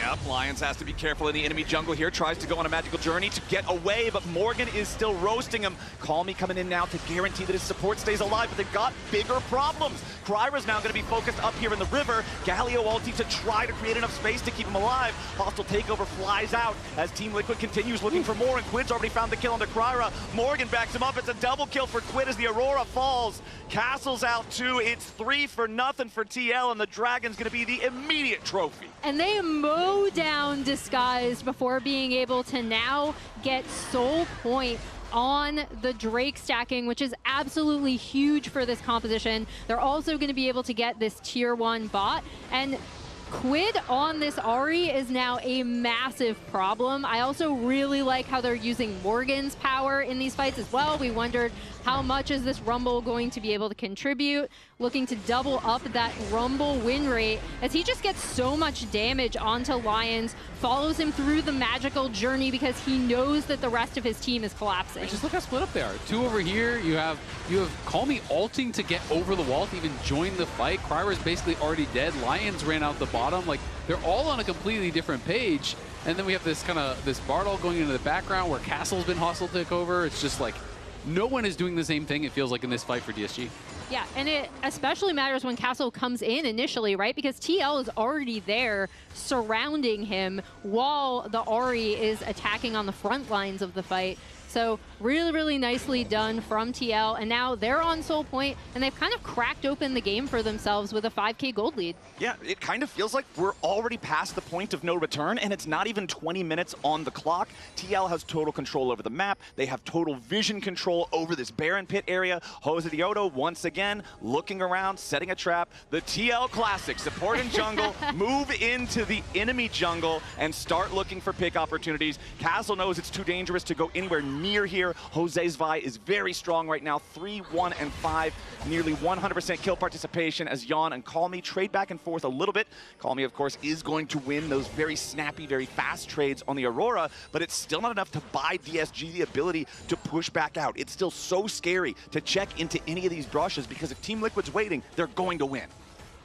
Yeah, and whenever this happens, you also see, for example, Rumble pushing on the bot side as we look potentially for another trap play through Fog of War. Uh-oh. They know they need to check, and so at least they see now. Yeah.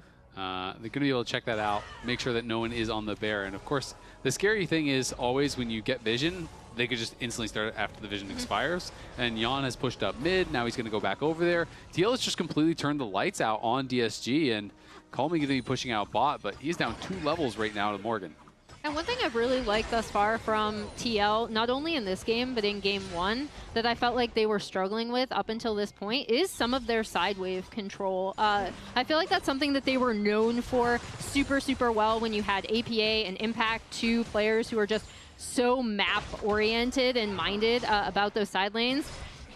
Call Me in some danger, though. Yon looking to put the spears all the way through his heart, and that'll be the easy kill for Team Liquid. They want even more. Sajed tries to escape, but Quid and Jose are right there waiting. Disguised has just completely fallen apart in game 2, and TL now have a free ticket to the Baron. Yeah, I mean, that's really tough. You know, Call Me wanted to just try to use the Rocket Belt to get up safety, but then that went into the wall. Then he tried to use the ulti, but it wasn't really placed very well, so he couldn't actually quite get to it. And then there was a really nice time Kalista ult, and Core flies in and knocks him up as he's trying to exit out with that ulti. And at the end of the day, dies without flashing, is taken down, so Jett is gone. TL's going to get a free Baron. Game 2 is cooked. Like, this game is completely cooked. Yeah. You're hoping now for a massive series of mistakes. Like TL has to have their carries pretty much go down and int one at a time for DSG to have a chance. It's just completely gotten out of control. DSG's hoping and praying that Jose did not charge the mouse enough here in this game, and something happens to the Vi in the middle of a team fight,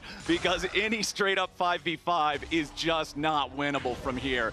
Jan and Jose going to push towards the tier 2 turret here in the top lane. Disguise trying to defend what they can. Meanwhile, Quid is prepping the push over in mid for the multi-pronged attack from Team Liquid. Core JJ maintaining control over the enemy jungle. Kryra forced to ult defensively on the Xin Zhao, but still Jose and Quid are looking for more plays. Galio ulti also forced out of Disguise now as Castle tries to land a Justice Punch, see if there's anything they can get back, but Disguise just don't have the firepower. And while that's all happening, you have Kalista already attacking the top turret. Once again, they should be able to easily take this with the Baron buff. And this is what makes this TL team now so dangerous, is because they can split you up, play with Fog. They're in such a strong position. Up. Okay, Lions hits the Bard ulti there onto Jan, but it's not really going to get him a whole lot. Castle's now taking a ton of damage. DSG's only play ends up being serving their own dudes on a silver platter. Quid is unstoppable. Lions is going to drop double kill back over to the Ahri, as nobody but Call Me is left standing, and Team Liquid is just going to walk this one straight to the Nexus. 23 minutes on the clock. It's even more one-sided than the last game. Quid is going to look, won't find Call Me, but does it even matter? 15-4, they're just getting stomped. They don't even have time to get the Dragon Soul. Call Me, yeah, he's trying to ping pong back and forth, but the ace comes through. TL pushing onto Nexus turrets. First one about to collapse. Nobody's going to respawn on Disguise in time to truly make a difference here. Morgan almost dies to the turret. Another Ghost Puppy is summoned up here at the very end. The Nexus will fall, and Team Liquid looks dominant. It was great to see this coming out of TL, specifically with this composition, right? We talked about how deadly the Vi Ahri combo can be. We talked about the Rumble win rate, which Morgan has now doubled in the LCS. So congrats to him. Spam chat. We want to know who your player of the game is. I want to know who Lounge's player of the game is. I want to say it's the fact that Team Liquid has been scrimming together for 3 to 4 weeks, and they're closer to their final form. So your player is in fact Time itself. Time. Interesting. Father Time is Jat's player of the game. But a real answer is I said Yawn. That's meta. I want to see what chat thinks. That is very meta.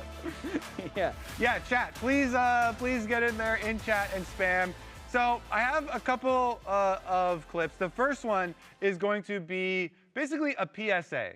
Because I feel like something, if we can bring this up, on the new patch, you can reliably assume that Fey Lights are more often warded than they are not. Let's pull up the screen right now, and you can see. Because Fey Lights are so new to the game, and they provide so much extra vision, you just almost always assume these are warded, and I have seen multiple junglers get punished by doing plays around where Fey Light things are without checking them, without sweeping them. This is not even a play by Jose. This is, this is the one where he passed through mid, and then you can see it from his vision. It was like, I cleared the control ward on the side. But he's so close, you just often assume that that is warded, and it was control warded in this case. So if he had checked it, you can see that. And it's just, I feel like in the current game, with Fey Lights added, it is very lazy to recall by a Fey Light place without checking. So Kobe, player of the game, we have another tie that's going to be broken by chat. Oh my God. It's between Jose Diodo and Quid. So you just showed us negative Jose. That is one lazy moment. Let me show you a positive. Yeah. Okay. So I'm going to show you a positive Jose moment. This is positive team fighting from Team Liquid. So let's take a look at Sajed here. He is obviously the target. This Kaisa is the target. So Jose's over here. And you're going to see him wait for Quid's positioning, as we show all here. Quid finally gets here, so then Jose immediately charges. He's going straight for Sajed. He gets the Q bump here on the Xin, bumps Xin even further away. They immediately, let's show that one more time. It was a a charm flash follow from Quid.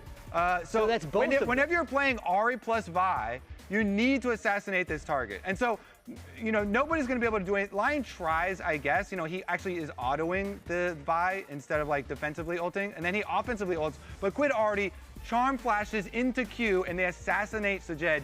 Even then though, chat, they don't instantly win the team fight because there's a big response here and they're able to burst down front line. And so TL, they also lose Morgan and it has to be another reset. And look at Jose, he goes back in, able to get the bounce here onto Lions, and then the charm over the wall from Quid to also get Calm Me, then earns TL the fight. So Jose and Quid, did a lot there with Vi Ari, and you have to be able to pull off some of that precision. I feel like you're changing chat's mind. While we're waiting for the chat vote, let's look at the post-game breakdown as well from this game. I'm going just to see how stompy it ended up being. It's interesting that it started off so close there, Kobe, because the goalie didn't actually start picking up until about this stage in the game, where it then exploded. But again, it's like the 15-minute Team Liquid. No, incognito. The 15-minute Team Liquid. You can't see what's going on after that. But after 15 minutes is when Team Liquid actually turned on. So I'm actually way more bought in by the way they're winning these games, because I know they're capable of blowing people out in the early game. They're actually not blowing out DSG in the early game. It's the mid game where they're blowing them out. Yeah, I love I feel like, consistency here now. Because the biggest concern, as you can see from the votes, it's just Jose Diodo. Jose Diodo wins player of the game. Jose Diodo winning I like the player a lot of of the these Quid votes that as well with the Ari, because it's two people working on it. But Jose did so many, especially like the last turn there. Yeah, the challenge for me with Team Liquid is if they can maintain their leads. They're absolutely doing that. And I think even earlier on, I was wondering okay, how tied are players to the quest lines? Because you don't want to basically move from your lane if you are still trying to complete your quest. That was not a concern here. You just saw a Kalista that was roaming towards mid lane, helping out the play, staying in the lane, chipping plates. I think so far Team Liquid looks so good, and a lot of that is that benefit that we're seeing in scrims really starting to show. Yeah, okay, we'll see if they can get to 3-0. Scrimbucks are doing great. Just a reminder, during LCS Lock-In, you can win a trip to League of Legends event. Save your MasterCard as your card on file and make a purchase from the Incline store for a chance to win. And Game 3 is coming up after this short break. Will there be a Game 4? No. Doesn't look like it. I gave you your answer. Thank you.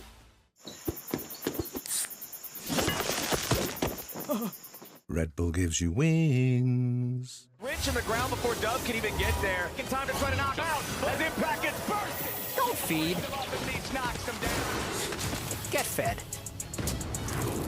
Scan the QR code for deals only on Uber Eats. Holy smokes! You don't look so good, boss. Tell me about it. It's a real inferno down here, and I'm burnt out. Here, try a Red Bull. It's devilishly good. Red Bull? Oh, that tastes heavenly. Wait a minute. What's this? Oh, yeah. I forgot about that. Wings? Wings? I can't have wings. Not in my position. Red Bull gives you wings. The human body was built to move. Not trapped at a desk in one singular posture for 12 hours a day. It's time your chair evolved. This is Secret Lab Titan Evo. Ergonomically engineered for you. Gamers, hybrid workers, artists. Backing your every move.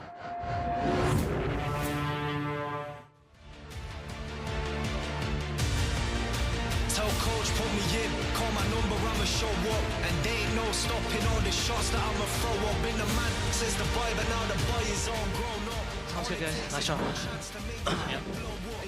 Gabi, my bad. Kiting. Gabi. No, that's good. Good I job. play that kind of shit, but it's fine. Hold on. Did I forget data? No, it spawns. It spawns. Even if you do it, it spawns usually. No. Did I forget to grab it? Yeah, probably. I don't see the Herald anywhere, guys. Oh, wait. No, we didn't herald. We never heralded. Well, we win without Herald, I guess. Did you actually not take it? I feel like I saw it.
Ladies and gentlemen, welcome back to the LCS, where Disguised are 1 game away from elimination until Spring Split if they can't lock it in here. Game number 1, they had control for a while, but then after TL took control, they never really got it back. Game number 2 felt like Disguised just was not able to keep up with TL at all. Final time on the clock was, what, like 24 minutes when the Nexus exploded? It was TL dominance. I mean, it is hard to end a game that fast these days. Like, it's just very, very rare for games to be that quick. So definitely a couple stomps by TL. They are looking really, really good. Now the question is, can these rookies over on the DSG side, like, can they stabilize, calm down, be able to reset yourself mentally, and try to have what it takes to come back? Because you need to reverse sweep a team has tremendous amounts of experience in these situations when you have very little yourselves. Yeah, and the big difference maker to me has been every time DSG kind of makes a mistake, it just seems like the TL punish is that much harsher, as opposed to when we did see DSG get a lead trying to play with it, we then had Sajed kind of moving a little bit too far up in the mid lane in that first game. And we'll see how they can stabilize. I think the thing I'm looking from them is we talked about how potentially creative this team can be. Especially with, I think, Kryra in the jungle. He has a few pocket picks that we've talked about that he could potentially bring out. And then we know Castle is very willing to play a wide variety of champions. But honestly, the big thing for me has just been, even when they did get that bot 2v2, since in the LCS we have been so 2v2 bot lane focused, it's really been Yon winning out as the better AD carry in both of these games. I mean, TL has been looking good, and I feel like it hasn't as much to me been about individual differences as it has been about team coordination, though. You know, when I think about a lot of these team fights where it's like, okay, the wheels just fell off, it is DSG split up completely. It is DSG with like 3 different plans, and it is TL with 1 plan, right? And it is, you know, 4 or 5 TL members walking together. Well, one guy from DSG is over here, some guy's clearing vision, someone's looking to run, someone's looking to engage, someone wants to go bot lane. And it just feels like they're struggling to get on the same page. And if you go up against a team that is very decisive with a lot of engage tools, and you are having that kind of game, you're just not gonna have a chance. All right, we're into draft for game number 3. Let's see what Disguised has cooking. The C9 fans are eating good so far this split, I think. As once more, we've got the same draft setup that we did in game number 2, where Disguised have elected for last pick. Team Liquid has elected for the blue side. That means the draft makes sense based on how we normally imagine it to be. There's no shenanigans going on. We will have the Varus, the Jarvan, and the Akali banned out by Team Liquid. Meanwhile, Victor, Renekton, and Nocturne banned out by DSG. And 2 big champions I'm immediately noticing are both in the mid lane with Azir and Orianna, both up to be able to trade for either team. Definitely, I think, why we see that Nocturne ban coming out. So if TL do want to first pick that Orianna for Quid, they won't then have to deal with the Nocturne Orianna combination. But we see the Pantheon is actually going to be coming out for Jose Deodo. I mean, it is kind of funny because these days, basically, like mid-jungle, I was talking about this on the dive, but there's either 1 or 0 for each role, depending on the role, AP or AD champions in those roles. So essentially, Yone is the only champion in the top 20 pro picks in mid lane. And if you want to count like Sejuani or whatever for jungle, there's like champions like that. But basically, you have to go down to Diana for someone who's like actually stacking AP. So really, every game essentially becomes you're just tier list drafting the AD junglers and the AP control mages, and like that is kind of where we are at right now in Pro League of Legends. And as you can see, Xin is gone, Vi is gone, Trundle is gone, Wukong is gone, Jarvan is banned, Nocturne is banned. All right, well now it's time to go down to Pantheon, and maybe, you know, if you want to splash in like a Zehen or like a whatever, you know, like it's really what League of Legends is right now. And this is probably going to be an Aatrox jungle, could also be top, of course, but that is another one of those, if you're just kind of tier listing down all the ones that haven't already been banned out. All right, Team Liquid, what are we going to cook up? I also am just going to put a tiny little asterisk. I know that Enchanters are back and everything, but Core JJ has historically been one of our supports who will play a Pantheon support. So I'm going to say there's always a possibility it's a flex. That is I've seen Kangas play some Pantheon support, and if I'm going to be judging it off of that, it's looking pretty weak right now. It needs some buffs. There might be a slight difference between Core JJ and Kangas. That's not fair? Sorry, Kangas, if you're watching from home. No, we love you. As expected, though, we see the Azir coming out of Quid. Azir is a monster to me just because he fits in so many compositions. If you're ever wondering, is Azir ever going to fall out of pro play? The answer is pretty much no, unless they absolutely gut him and make him unavailable for solo queue as well. And we see the Gnar hover. Locked it straight away. Okay. Now this is where I would love if you can actually swap that Aatrox to jungle. If Kyra is comfortable playing it, then Castle could try to go for something a little bit more spicy in the top lane. You could try to look for some counter picks. Yep. Like Ignite Kennen is what immediately came to mind for me. Jace is another good one. There are some different matchups you can go, but I feel like, hey, you just got stomped in 2 games. Counterpick for your lane, play a combat summoner, see if you can blow the game open. It's going to be Jax, which I think is fine. I don't really see this as a lane counter, but it is something that outscales and definitely has potential to put pressure on Gnar. Also something that we just know Castle is super comfortable with, right? So in these situations, a lot of times they're probably just asking him what he's comfortable with, and they end up with the Jax. So we'll see how he'll be able to pilot that. I do think, as the sung hero of DSG Tales are written about him. Exactly. Some tales. The big thing, difference maker that has been in team fights when he is able to find kind of these really interesting flanks. We've seen him do well on the Jax. I still remember that Aurora triple kill he had in Topside River during their last outing. So we'll see how he can contribute here. Once again, Ashe taken off the table. DSG do not want to go up against that Ashe Seraphine lane, and Ezreal removed for TL. I think we're kind of now into the territory of you're either going Jhin and playing supportive, or you're going hyper carry and doing like Aphelios, Lulu, you know, Jinx, those kind of things. So that's kind of, I think, where we're at in the AD carry tier list right now. You can also go Sivir as far as, you know, those hyper carries are concerned. So I'm going to be interested to see if TL wants to continue squeezing that pool and where they will go.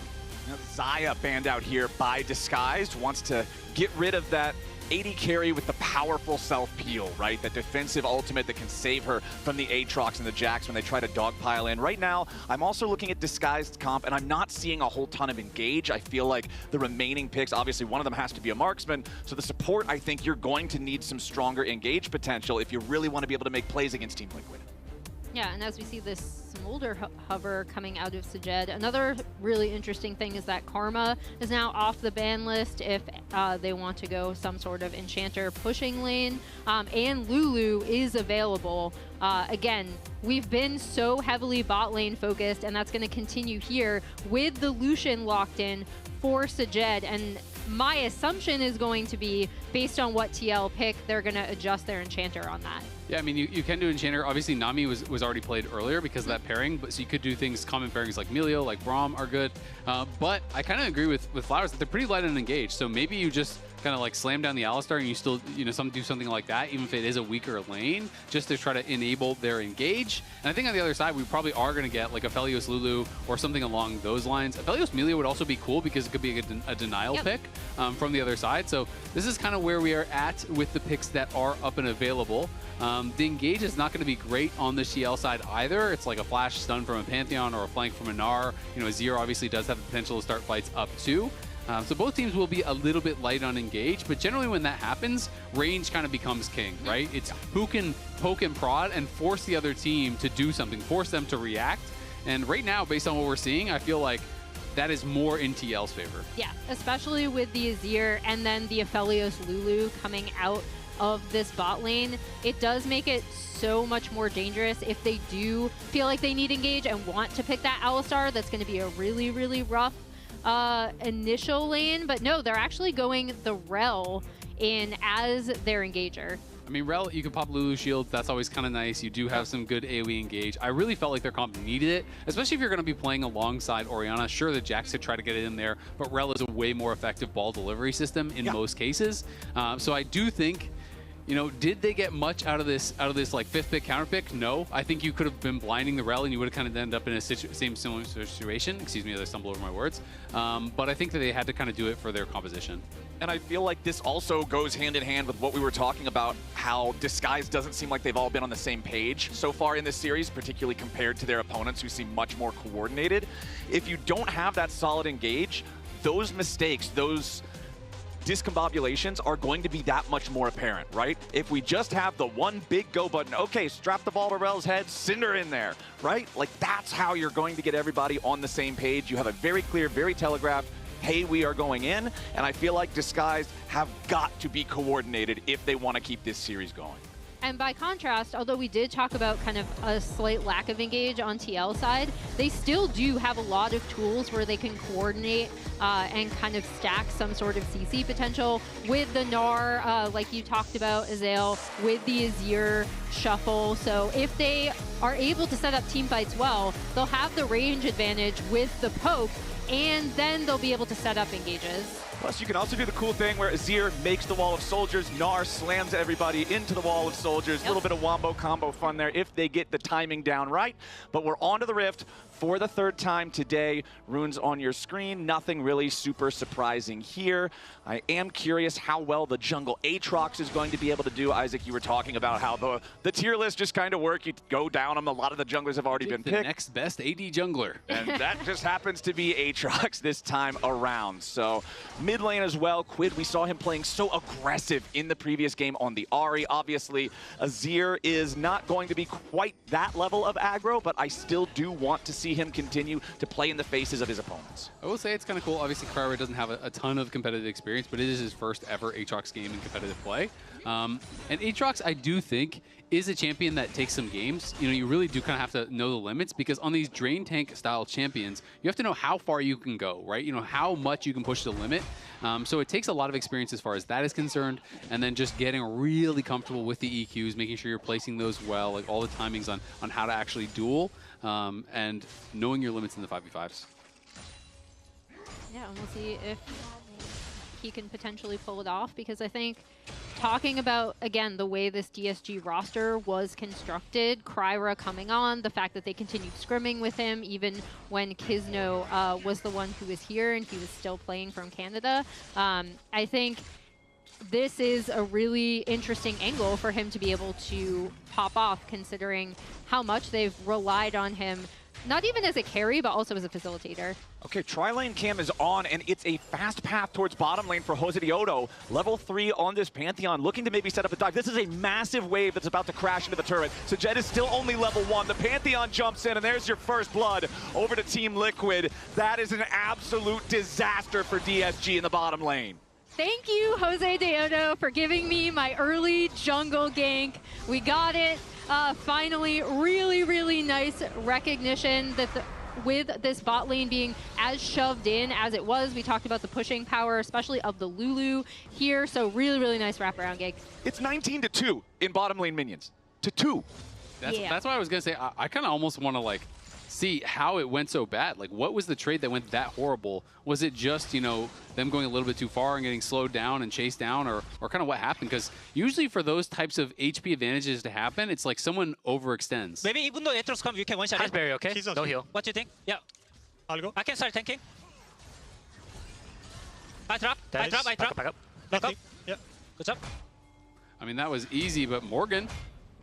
Yeah, I mean, that dive just looks so easy, right? You know, to me, it's like, the interesting part of that is kind of how they got that low. And I was watching some of the other lanes more for the trading there when we were in the tri-lane cam, but, you know, Jan not even having to use Ghost to trade down and get a big trade or anything like that.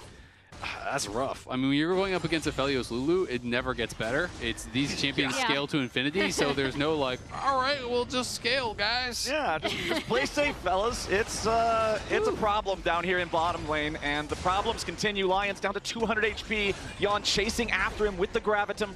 Core JJ making sure that his AD carry can make this pursuit go all the way underneath the turret. So much damage onto both of them. Disguised bottom laners both have to flash away and barely survive. I mean, that is horrible. And now you have Infernum, so you're just going to be able to fast shove the wave and crash it. So you're going to be able to deny some of these minions here also.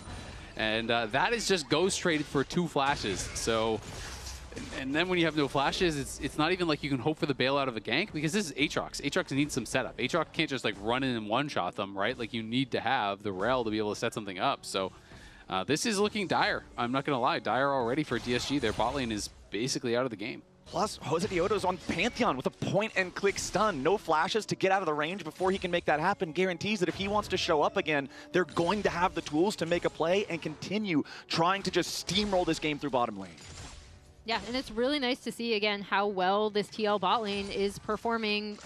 We talk about the power of them and how good they've been in the past and how good they've been in scrims. Everyone says they've just absolutely been crushing it. Here, I was wondering if Jose was going to go for something here. With Yeah, Calmy pushed up. It's easy spotted on the ward to realize, you know what, just going to back it up. Not really much anything there. Yeah, Quid also not quite level 6 here on the Azir. Usually you'll see them go in and try to immediately ult the Orianna as soon as they get the chance. It's Lions and Sajed back down in the bottom lane yet again. And it's just another stacked up wave that Yon will be able to farm all of. Will not miss any of that CS. As Calmy's now in some danger. Flash stun coming out from Jose Dioto. Needs a little bit more damage to secure the kill. Comet Spear, nope. Didn't end up actually throwing it. Honestly, at the end of the day, pretty nice. He just used the Aegis Assault for the little burst of move speed, gets in close, flash, stun, and it is just a trade of flashes at the end of the day. But now Quid has flash, so you could look for a repeat gank, especially when Jose gets 6, where it's easy to set that up for the Azir, sweep him back in with your flash, have the Pantheon all come in. Yeah, the thing is about hitting level 6 for Jose, though, because he has been spam ganking so much, he is behind Kryra in terms of the pacing, in terms of the EXP. Kryra going to take the opportunity, go for this first Drake. Unfortunately, it is a Chem Drake. Usually not going to be the strongest early on or ever.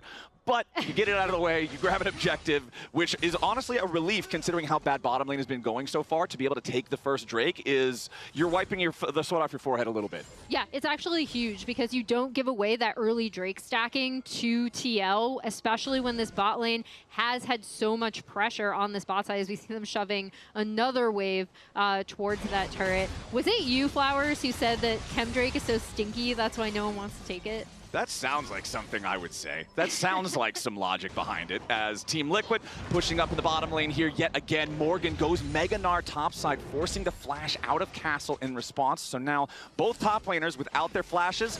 For JJ, putting the deep ward here next to the enemy Gromp as the big wave crashes into the turret. Sajed and Lions at least not going to get dove on this one, so Sajed should be able to pick up most of this farm, but the pressure just remains so constant. It's still 55-35 in the bottom lane CS. Yeah, and don't allow bot lane being cooked to distract you from the fact that top lane is also looking kind of cooked.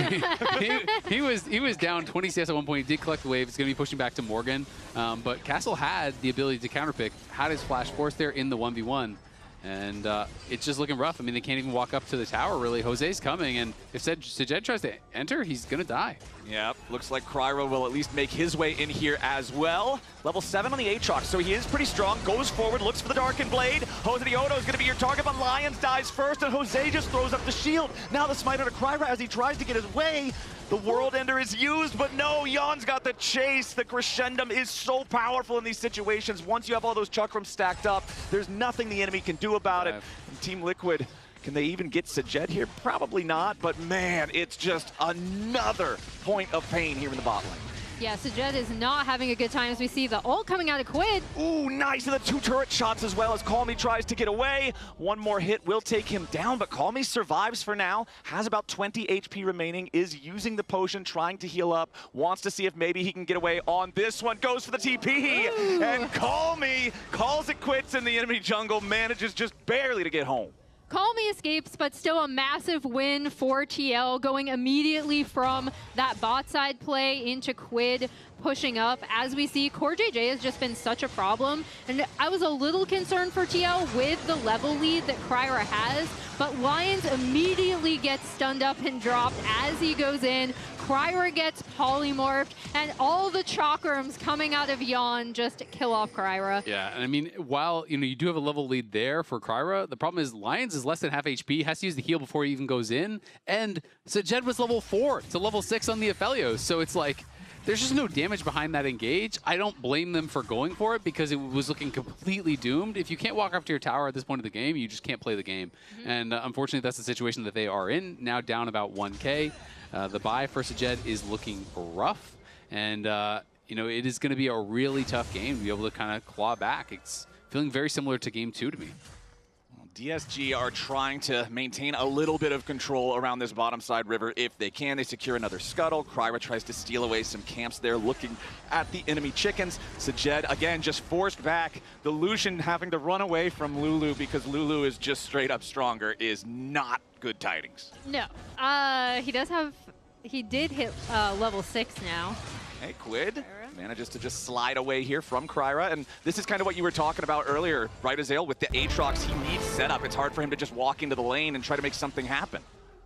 Yeah, and Jose might have been looking for a play on that bot side. Jose has just kind of been everywhere with this Pantheon. I really, really love how he's approached playing this out with his lanes, even with that kind of level lead sacrifice that he was making. And I think it's just one of these situations where you have to recognize your role in the game, right? You have Aphelios, Azir, Lulu. Like, you have a lot of scaling, a lot of damage. Your job on the Pantheon is to enable them, to set them up for success. So if you have to drop farm to be able to put them in a better situation, that is worth doing. Jose is behind them once again, and Aatrox is not here, so... Yeah, there's the wild growth. Lions is locked up. He's out of there. Jose Diodo on a killing spree, and Yon has the Infernum yet again to fast shove the waves. Sajed's trying to cull the wave down just to keep himself alive, but the culling can only take out the front line of the minions. Now Jose and Core can just walk on up. It's that easy. Another kill over to Jose Diodo. This is absolute decimation coming out of TL on this bot side of the map. Because I thought Quid might be looking for another potential ult there. Doesn't go for it. Takes a lot of damage. Calmy's like, don't worry, guys, I'm up 6 CS. How are your lanes going? Just that nightmare situation where you feel like your lane's going well, you press tab. You really wish you didn't press tab.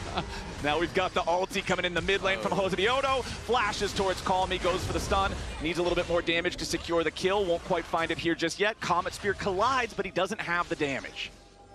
Nicely done there by Lions. Good roam, covers his mid laner, so doesn't have to use the flash. And Kryra gonna get pushed back. I mean, Quid is low. They are kind of hanging around, but I just don't think that DSG have the ability to actually get access to him. So it will just be the pushed wave. And you can see Yon already has the Storm Razor, so the move speed gonna be ramping up quite a bit now too. Yeah, both mid laners chunked, but importantly, Quid has his teleport available, and Calmy does not because he had to use it earlier to get away when he was behind enemy lines. So this should be some pretty easy setup around the Drake for TL if that's what they want to go for. DSG is trying to burn it down fast before that can happen, but Quid has already made his way back into the mid lane, and Kryra and the rest of DSG are going to have to seriously consider how badly they want this Drake. Kryra's still hanging around, but here goes Jose Diodo, immediately starting up the fight. He's taking a ton of damage. Shield keeps him alive a little bit longer as Lions goes in for the engage. Jose is low, but he is not dead here just yet. Finally shut down, goes up to DSG and Lions. Quid is in the middle of everybody, but they still don't have the damage to get the kills. Yon goes forward, but it's a double kill for Lions. Yon is down to 50 HP, trying to heal up here on the Aphelios. Core JJ right next to him wants to try to keep this carry protected. Nice use of the wild growth to deny the crash down, but the kill still comes through. DSG. It was looking so bleak, but they found themselves a fight. Now Core is trapped in the enemy jungle. Lions looking to lock him up, but he misses Shattering Strike. Calmy takes the kill, and DSG aren't done fighting just yet. Great job there by DSG, being able to find something off the back of this Pagoda moment. We can watch it one more time, as it felt like Yon and Core were a little bit disjointed from where Jose was. Jose is very far up. All 4 members from DSG are hitting him the whole time, and Yon didn't feel comfortable to move up because Lions still had his ult. He gets flashed on there. Then you're thinking, all right, well, maybe Yon can take over now, but Quid on the side dies to Sajed as well as Lion. And, you know, then you're in this situation where you're in this kind of 2v3. I feel like they played it really well. The timing on the wild growth was great, and then Core moves in front to try to block the culling, but that just stacks you up for the shockwave. Yeah, and that's absolutely huge for DSG, who are looking pretty out of this game going into it, taking advantage of a really split fight, right? Like, not only was Yon not able to get in, but Quid was off on the side, a bit separated from his team as well. And now we'll see what they're able to do with it. But most importantly, I mean, they do secure... oh no, the Drake wasn't taken, never mind. Well, I'm crazy. Sajed is no longer a minion at the very least. Like, he has an item. He has Kraken Slayer. He's been upgraded, so at least your AD carry is online. It's still a bad spot, but we'll see. Yeah, Quid going in for the Emperor's Divide. Looks for Call Me here. Takes him down to about half HP. As you can see, Jose Dioto making his way forward, but Kryra has also arrived. DSG, they're gonna get another one. Team Liquid is playing sloppy with their lead, and it's DSG punishing. Nicely done by Call Me. He just kind of kited it out. He is actually at a really strong point now. He has the tier 3 boots. He has his Ludens completed off the back of that last fight. So he has now the biggest individual lead of the game. He's actually more ahead than Jan is over Sajed. Now Core JJ getting caught here too. Plenty of CC, and the culling has enough damage right behind it. Jose jumps into the back, wants to find the kill onto Sajed, but the Pantheon alone does not have a ton of damage. It's a double kill to Sajed. Team Liquid has thrown the lead. And now Sajed is up in gold after that, which is a lot of really weird mistakes coming out of TL, and DSG being able to punish, getting their carries, most importantly Sajed, back in the game. As a fan of both, Jackie Chan, Bruce Lee, I really love some Kung Fu movies, and I appreciate TL reenacting the bad villains in those, walking in one at a time to fight the hero. To get their butt kicked. Exactly. Just, Core go first, he'll see what's up. All right, you took me down. Now, it's going to be Jose's turn. What can Jose do against our hero? And it's looking like not much, unfortunately, for him, as TL, some pretty big mistakes, honestly. Quid dies for free mid, and then you have multiple deaths bot. He can't find me. He can't find me. Yeah, right, man. He can't. True. Yeah, this was a 3,000 gold lead for Team Liquid earlier. It is now a 1,000 gold lead for Disguised. An absolutely massive throw, and it's just crazy. Look at the CS difference bot, by the way, and you're up 83 gold. It's like, hey guys, I'm up 40 CS on my enemy bot laner at 15 minutes. Oh, you're ahead on gold? Well, no. Wow, okay, so DSG, we talked earlier back in like the first couple of games about how Team Liquid was getting more from their punt. As Core JJ and Jan could be in a little bit of danger here, but Lions isn't close enough to catch anybody. Jan has the ghost to give himself enough distance to stay safe here on the Aphelios. I think Sajed might just get to his second item first. Call Me gets caught though. Jose Dioto and Quid looking to kill off the Orianna, but they can't quite get there. Lions comes in with the heal, keeps Call Me protected. Jan off to the side, but now a massive engage coming out from Lions. That was beautiful from Disguise. Jose Dioto now in danger as well as they try to chase after him. Make this a 3-kill affair. Triple kill over to Kryra's Aatrox. And now this Aatrox is going to be a massive problem. So we see him going after Jan a little bit. Morgan is able to clean up this tier 1 turret on the top side, but these fights are all now DSG, and a lot of it is the little Lions redemption arc on this Rel, the pick that they saved as the final pick to round out this composition. Jose and Quid think they're going to be able to get on to Call Me. He is the strongest point on this, but then here we go. Lions in immediately. Great Rel engage. You know what I don't get is I was like, okay, there's a ward. They were on a ward the whole time. I thought, my initial assumption was, oh, they must have thought that the Orianna and the Rel backed off. They were on a ward. This is the ward. They saw him the whole time. This Team Liquid decision-making in Game 3 is feeling like some solo queue stuff, man. Well, there's a guy with a different colored health bar on my screen. I should probably click him. Like, I don't feel like there's a greater plan here. It's just completely crazy. TL are going to start up the Rift Herald now, see if they can acquire the additional power to maybe regain control over the game through this objective. And DSG is not going to contest for it. Instead, just pushing out mid, pushing out bot. Herald goes over to TL. The most deadly Rel engage is the scene one. As we see DSG continuing to kind of bully Morgan out of this bot side, try to get some damage further onto this tier 1. But yeah, I mean, now DSG are in a really, really good spot. We'll see if TL are able to do anything with this Rift Herald. They still do have this Aphelios, who will be a problem. So now it's all about, okay, regroup, chill out, like Jan said, take it slow, in Game 1, and try to protect him, because now you have Kryra at 4-2-2. This Aatrox is going to be massive coming into team fights. Lions has been on point with these Rel engages, and Call Me has a really great ball delivery system from that. And I think TL are pretty lucky that Morgan is having such a stellar 1v1, right? Because he got counterpicked. And he's up 1.5K, and they are down as a team 1.6K. Like, this would be, even if he was even, they'd be down 3K, right? And if he was losing to the counter pick, which is kind of what your expectation is, they could be completely out of the game. So credit to him. But it is kind of this redemption story that you're talking about for Lions. And we kind of touched on it, how he had been performing, before the Sentinel series versus kind of in the Sentinel series. Stats don't always tell this whole story with Sentinels, with the Sentinel series and with supports in general. But he definitely was not on form, and it's nice to see him having a good game on the row.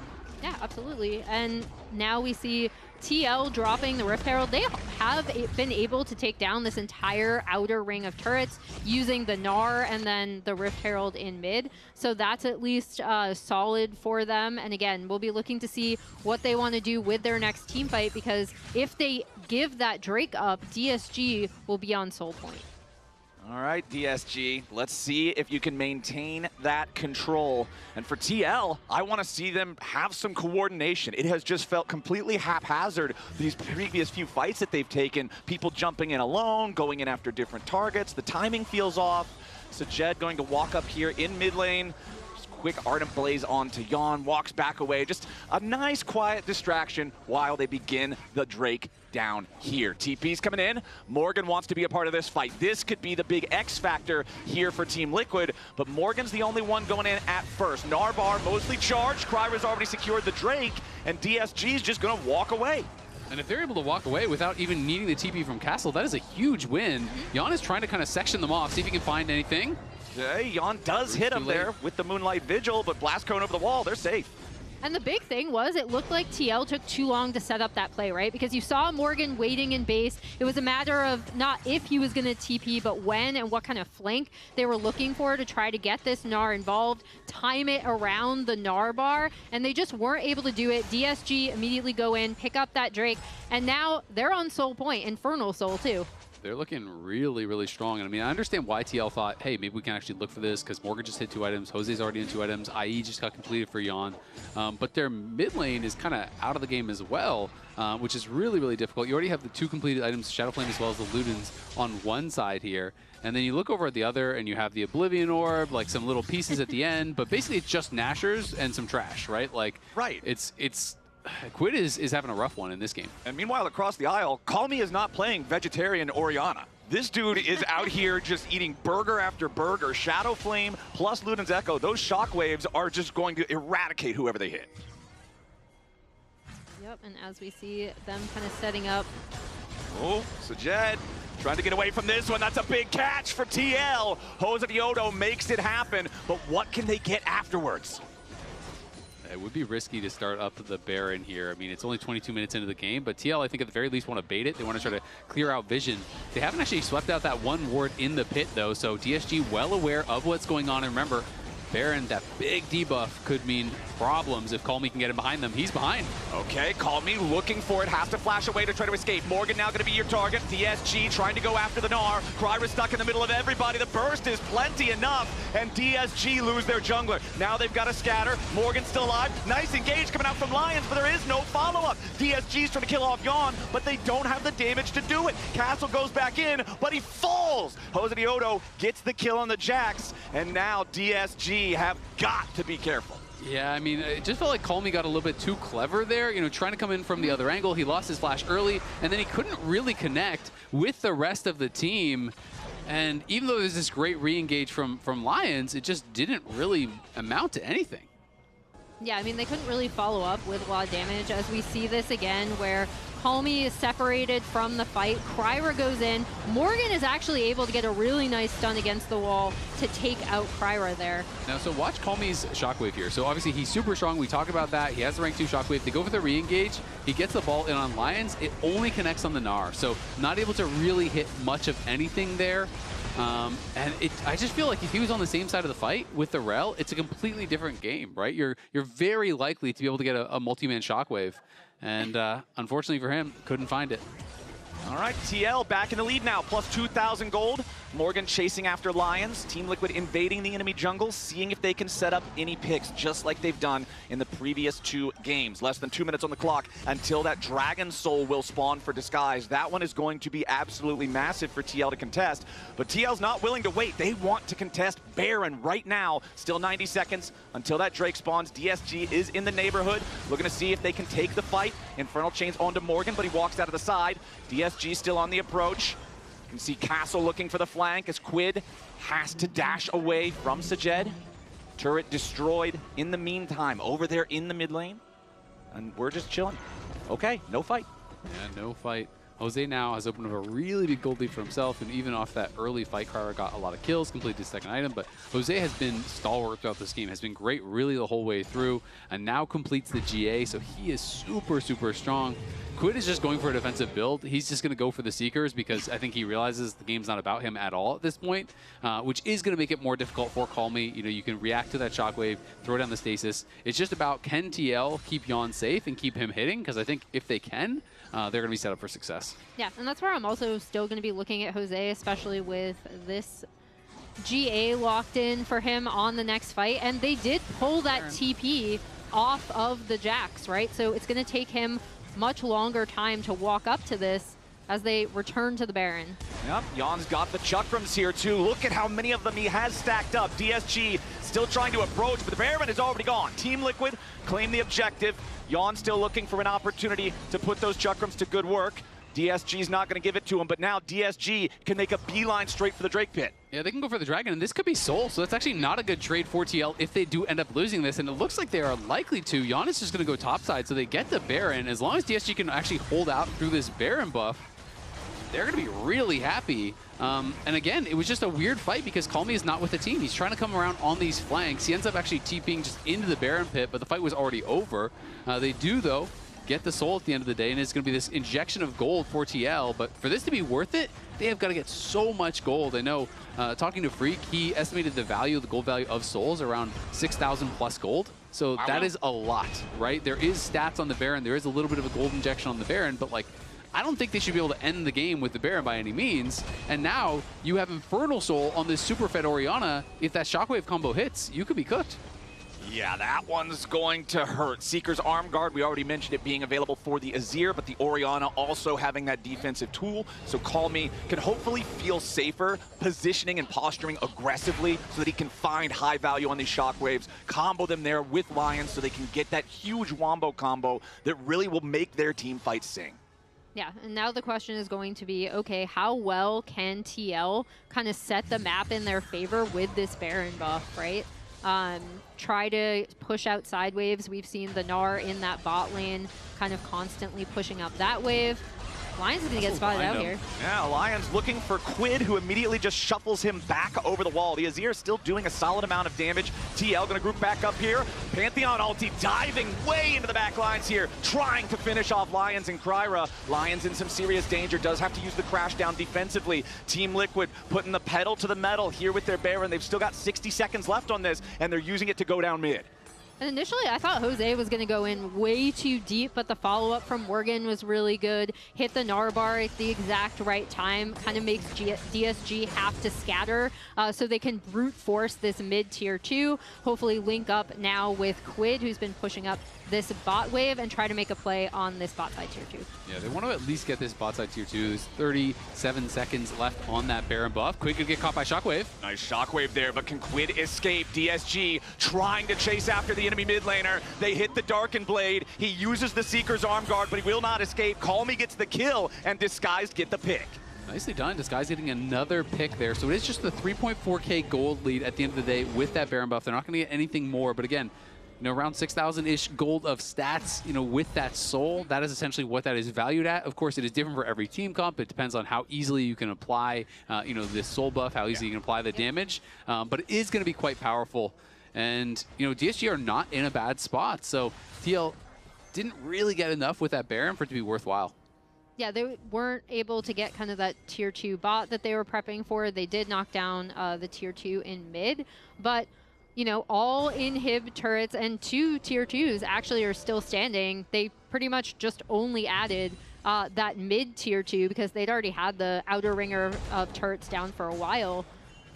I will say, though, Castle has had basically zero effect on this entire game. Like, he is scaling, you know, he is getting levels, but he's not seeming to really get a lot of gold, hasn't been able to catch up at all. He's down almost 3K individually. Like, that is basically the entire lead is just Morgan. So, you know, if DSG can fight where Morgan and Castle are in a side lane, that is a great fight for you. So, to me, your job becomes when you're getting slammed in a side lane like this, you just try to draw that guy to you, and you're just running at towers, trying to force them to respond, because if I'm not there and you're not there, it's way better for my team when I'm behind. Right, the 4v4 for Disguised is very, very scary looking. Quid still very far behind the pace of the game himself here on the Azir, but Morgan with the 3 fully completed items on the Gnar is absolutely massive.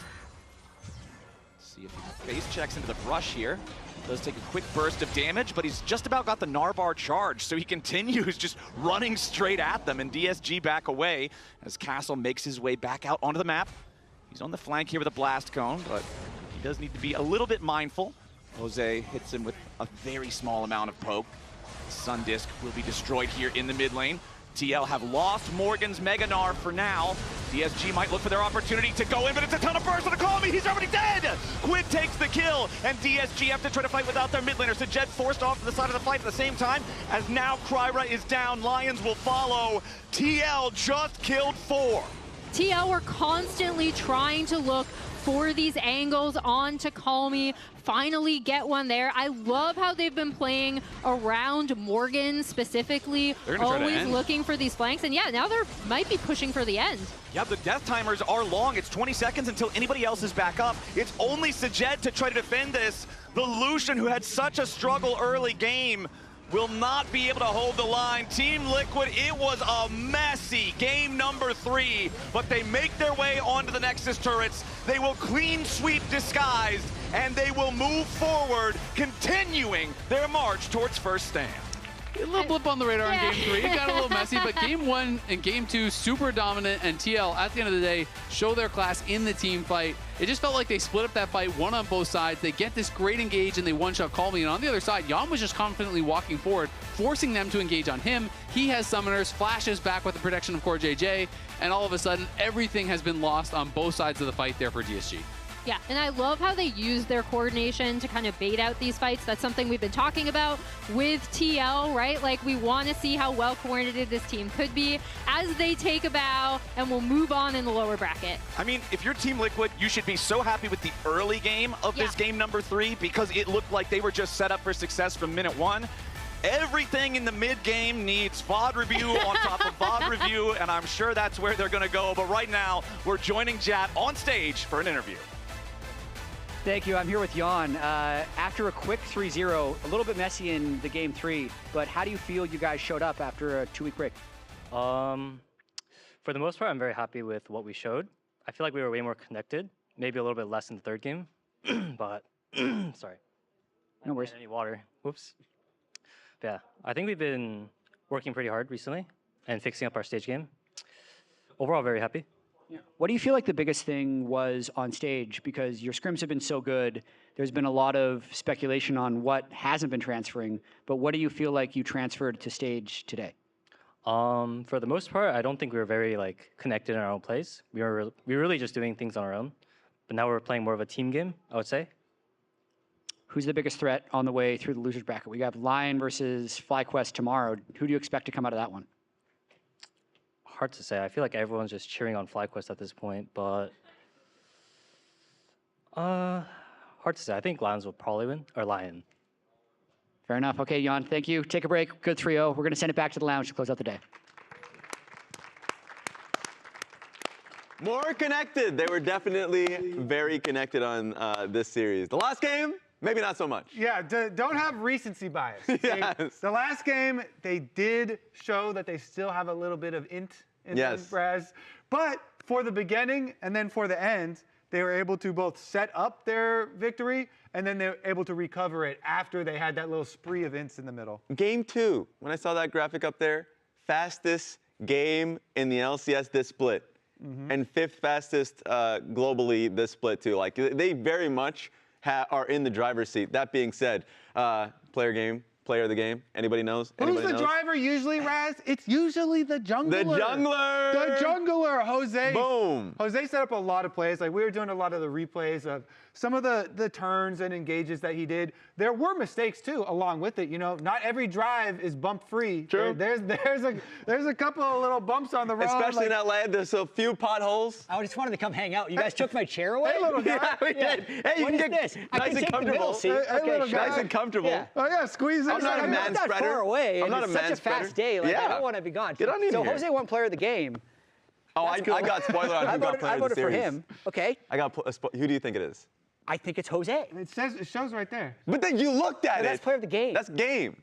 Yeah, he knows Series, player of the series. Well, I also already know the answers. What the hell? Oh, we're gonna have to wait though. We don't have facts on that one, even though the prompter is definitely telling me what it is. You gotta collect all the votes because the way all talent votes, True. right? The 3 casters, True. 3 people on the lounge. Yeah. And if there's any tiebreakers, which we've had a lot of tiebreakers today, then the fans also have it. Yeah, it's been fun having the chat, you know, be the tiebreaker and weigh in every.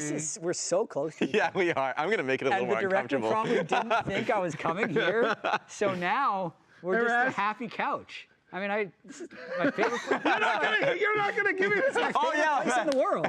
We're ready for player of the series. ready. Why did they come back? Yeah, let's check it out. It's Jose Diodo. Congratulations. Congratulations, Jose. Congratulations. That was honestly really good performance from Jose Diodo all day long. Especially the bot dives, they were pretty crucial.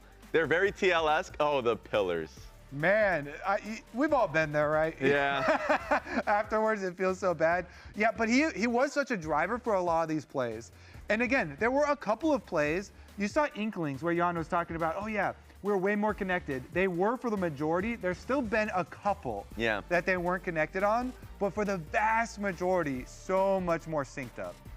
Yeah, I'd say the Pantheon game, as you mentioned, had the biggest whoopsies, but it was also his best early game performance that he then had the whoopsies afterwards. So I think this is well deserved. Yeah, I think the Vi game was probably the very best one. Trundle was quite good with a lot of the pillars. Yes. But the Vi one really was very connected to Quid, especially with the Vi Ari plays. And they're very connected. Very connected. Yeah. I mean, this is like Team Liquid. This is what Jan said. Like before, they were spread out. Like, they had 2 extra chairs, and there was like one guy on the couch. But now Team Liquid is all together and connected in one big chair, one really big wide chair. So they're going to play the winners of tomorrow's game, which is Lyon versus FlyQuest. You can see that game is coming up tomorrow. This Sunday as well, we're going to have the upper bracket final with C9 versus Sentinels as well. Winner of that will slot immediately into the finals. Loser of that will slot into the second matchup of next weekend. So it's going to be a crazy end to this split. And Jan said Lyon. Jan said Lyon. Yeah, probably Lyon. We have a bunch of sharks in the lower bracket, it seems that's happening here. We do. You know what I think? What? We could fit one more on this couch. Yes, I think we can. If anyone wants to join this couch. Let's get an interview in here. Anybody wants to come on the couch. Where's the casters We at? invite Jan over, be like, we got a spot for you. All right. Okay. That is it for us today. We are done. We'll be back tomorrow at 4 p.m. Eastern, 1 p.m. Pacific for Fly versus Lyon. Who Jan predicted Lyon to win? We'll see if he's correct or not. See you there, chat. See you guys. Welcome back to the LCS. It's Super Week here at the Riot Games Arena, and it's do or die for many of our remaining competitors. This is good to fight. Aura not here yet. Look Shinja. Aura tipping. I'm on Kai'Sa. I can't hit here. No, I'm in front. Yeah. This is good. This is good. You can throw me. Look Shin. On me. Give me W. W to I give me W. Galio no flash. Kill one. Bard on flash. Kill Galio. We can win, I think. Keep playing. Sinja no flash. Sinja no flash. Get further. No flash. This is not no flash here. W10. Nice. Good job. IV. I think we win. No flash. Or no flash. Nice. We got it. And Team Liquid looks dominant. Chill him. Careful Ori, guys. Careful Ori. I can flash Ori. Can you reach? Watch. Ori. Cross it target. Aatrox no ulti, guys. Aatrox no ulti. We win. Yeah, Luciano flash. Nice, guys. Nano flash. Can you end? And then Luciano flash. They will clean sweep disguised, and they will move forward, continuing their march towards first stand.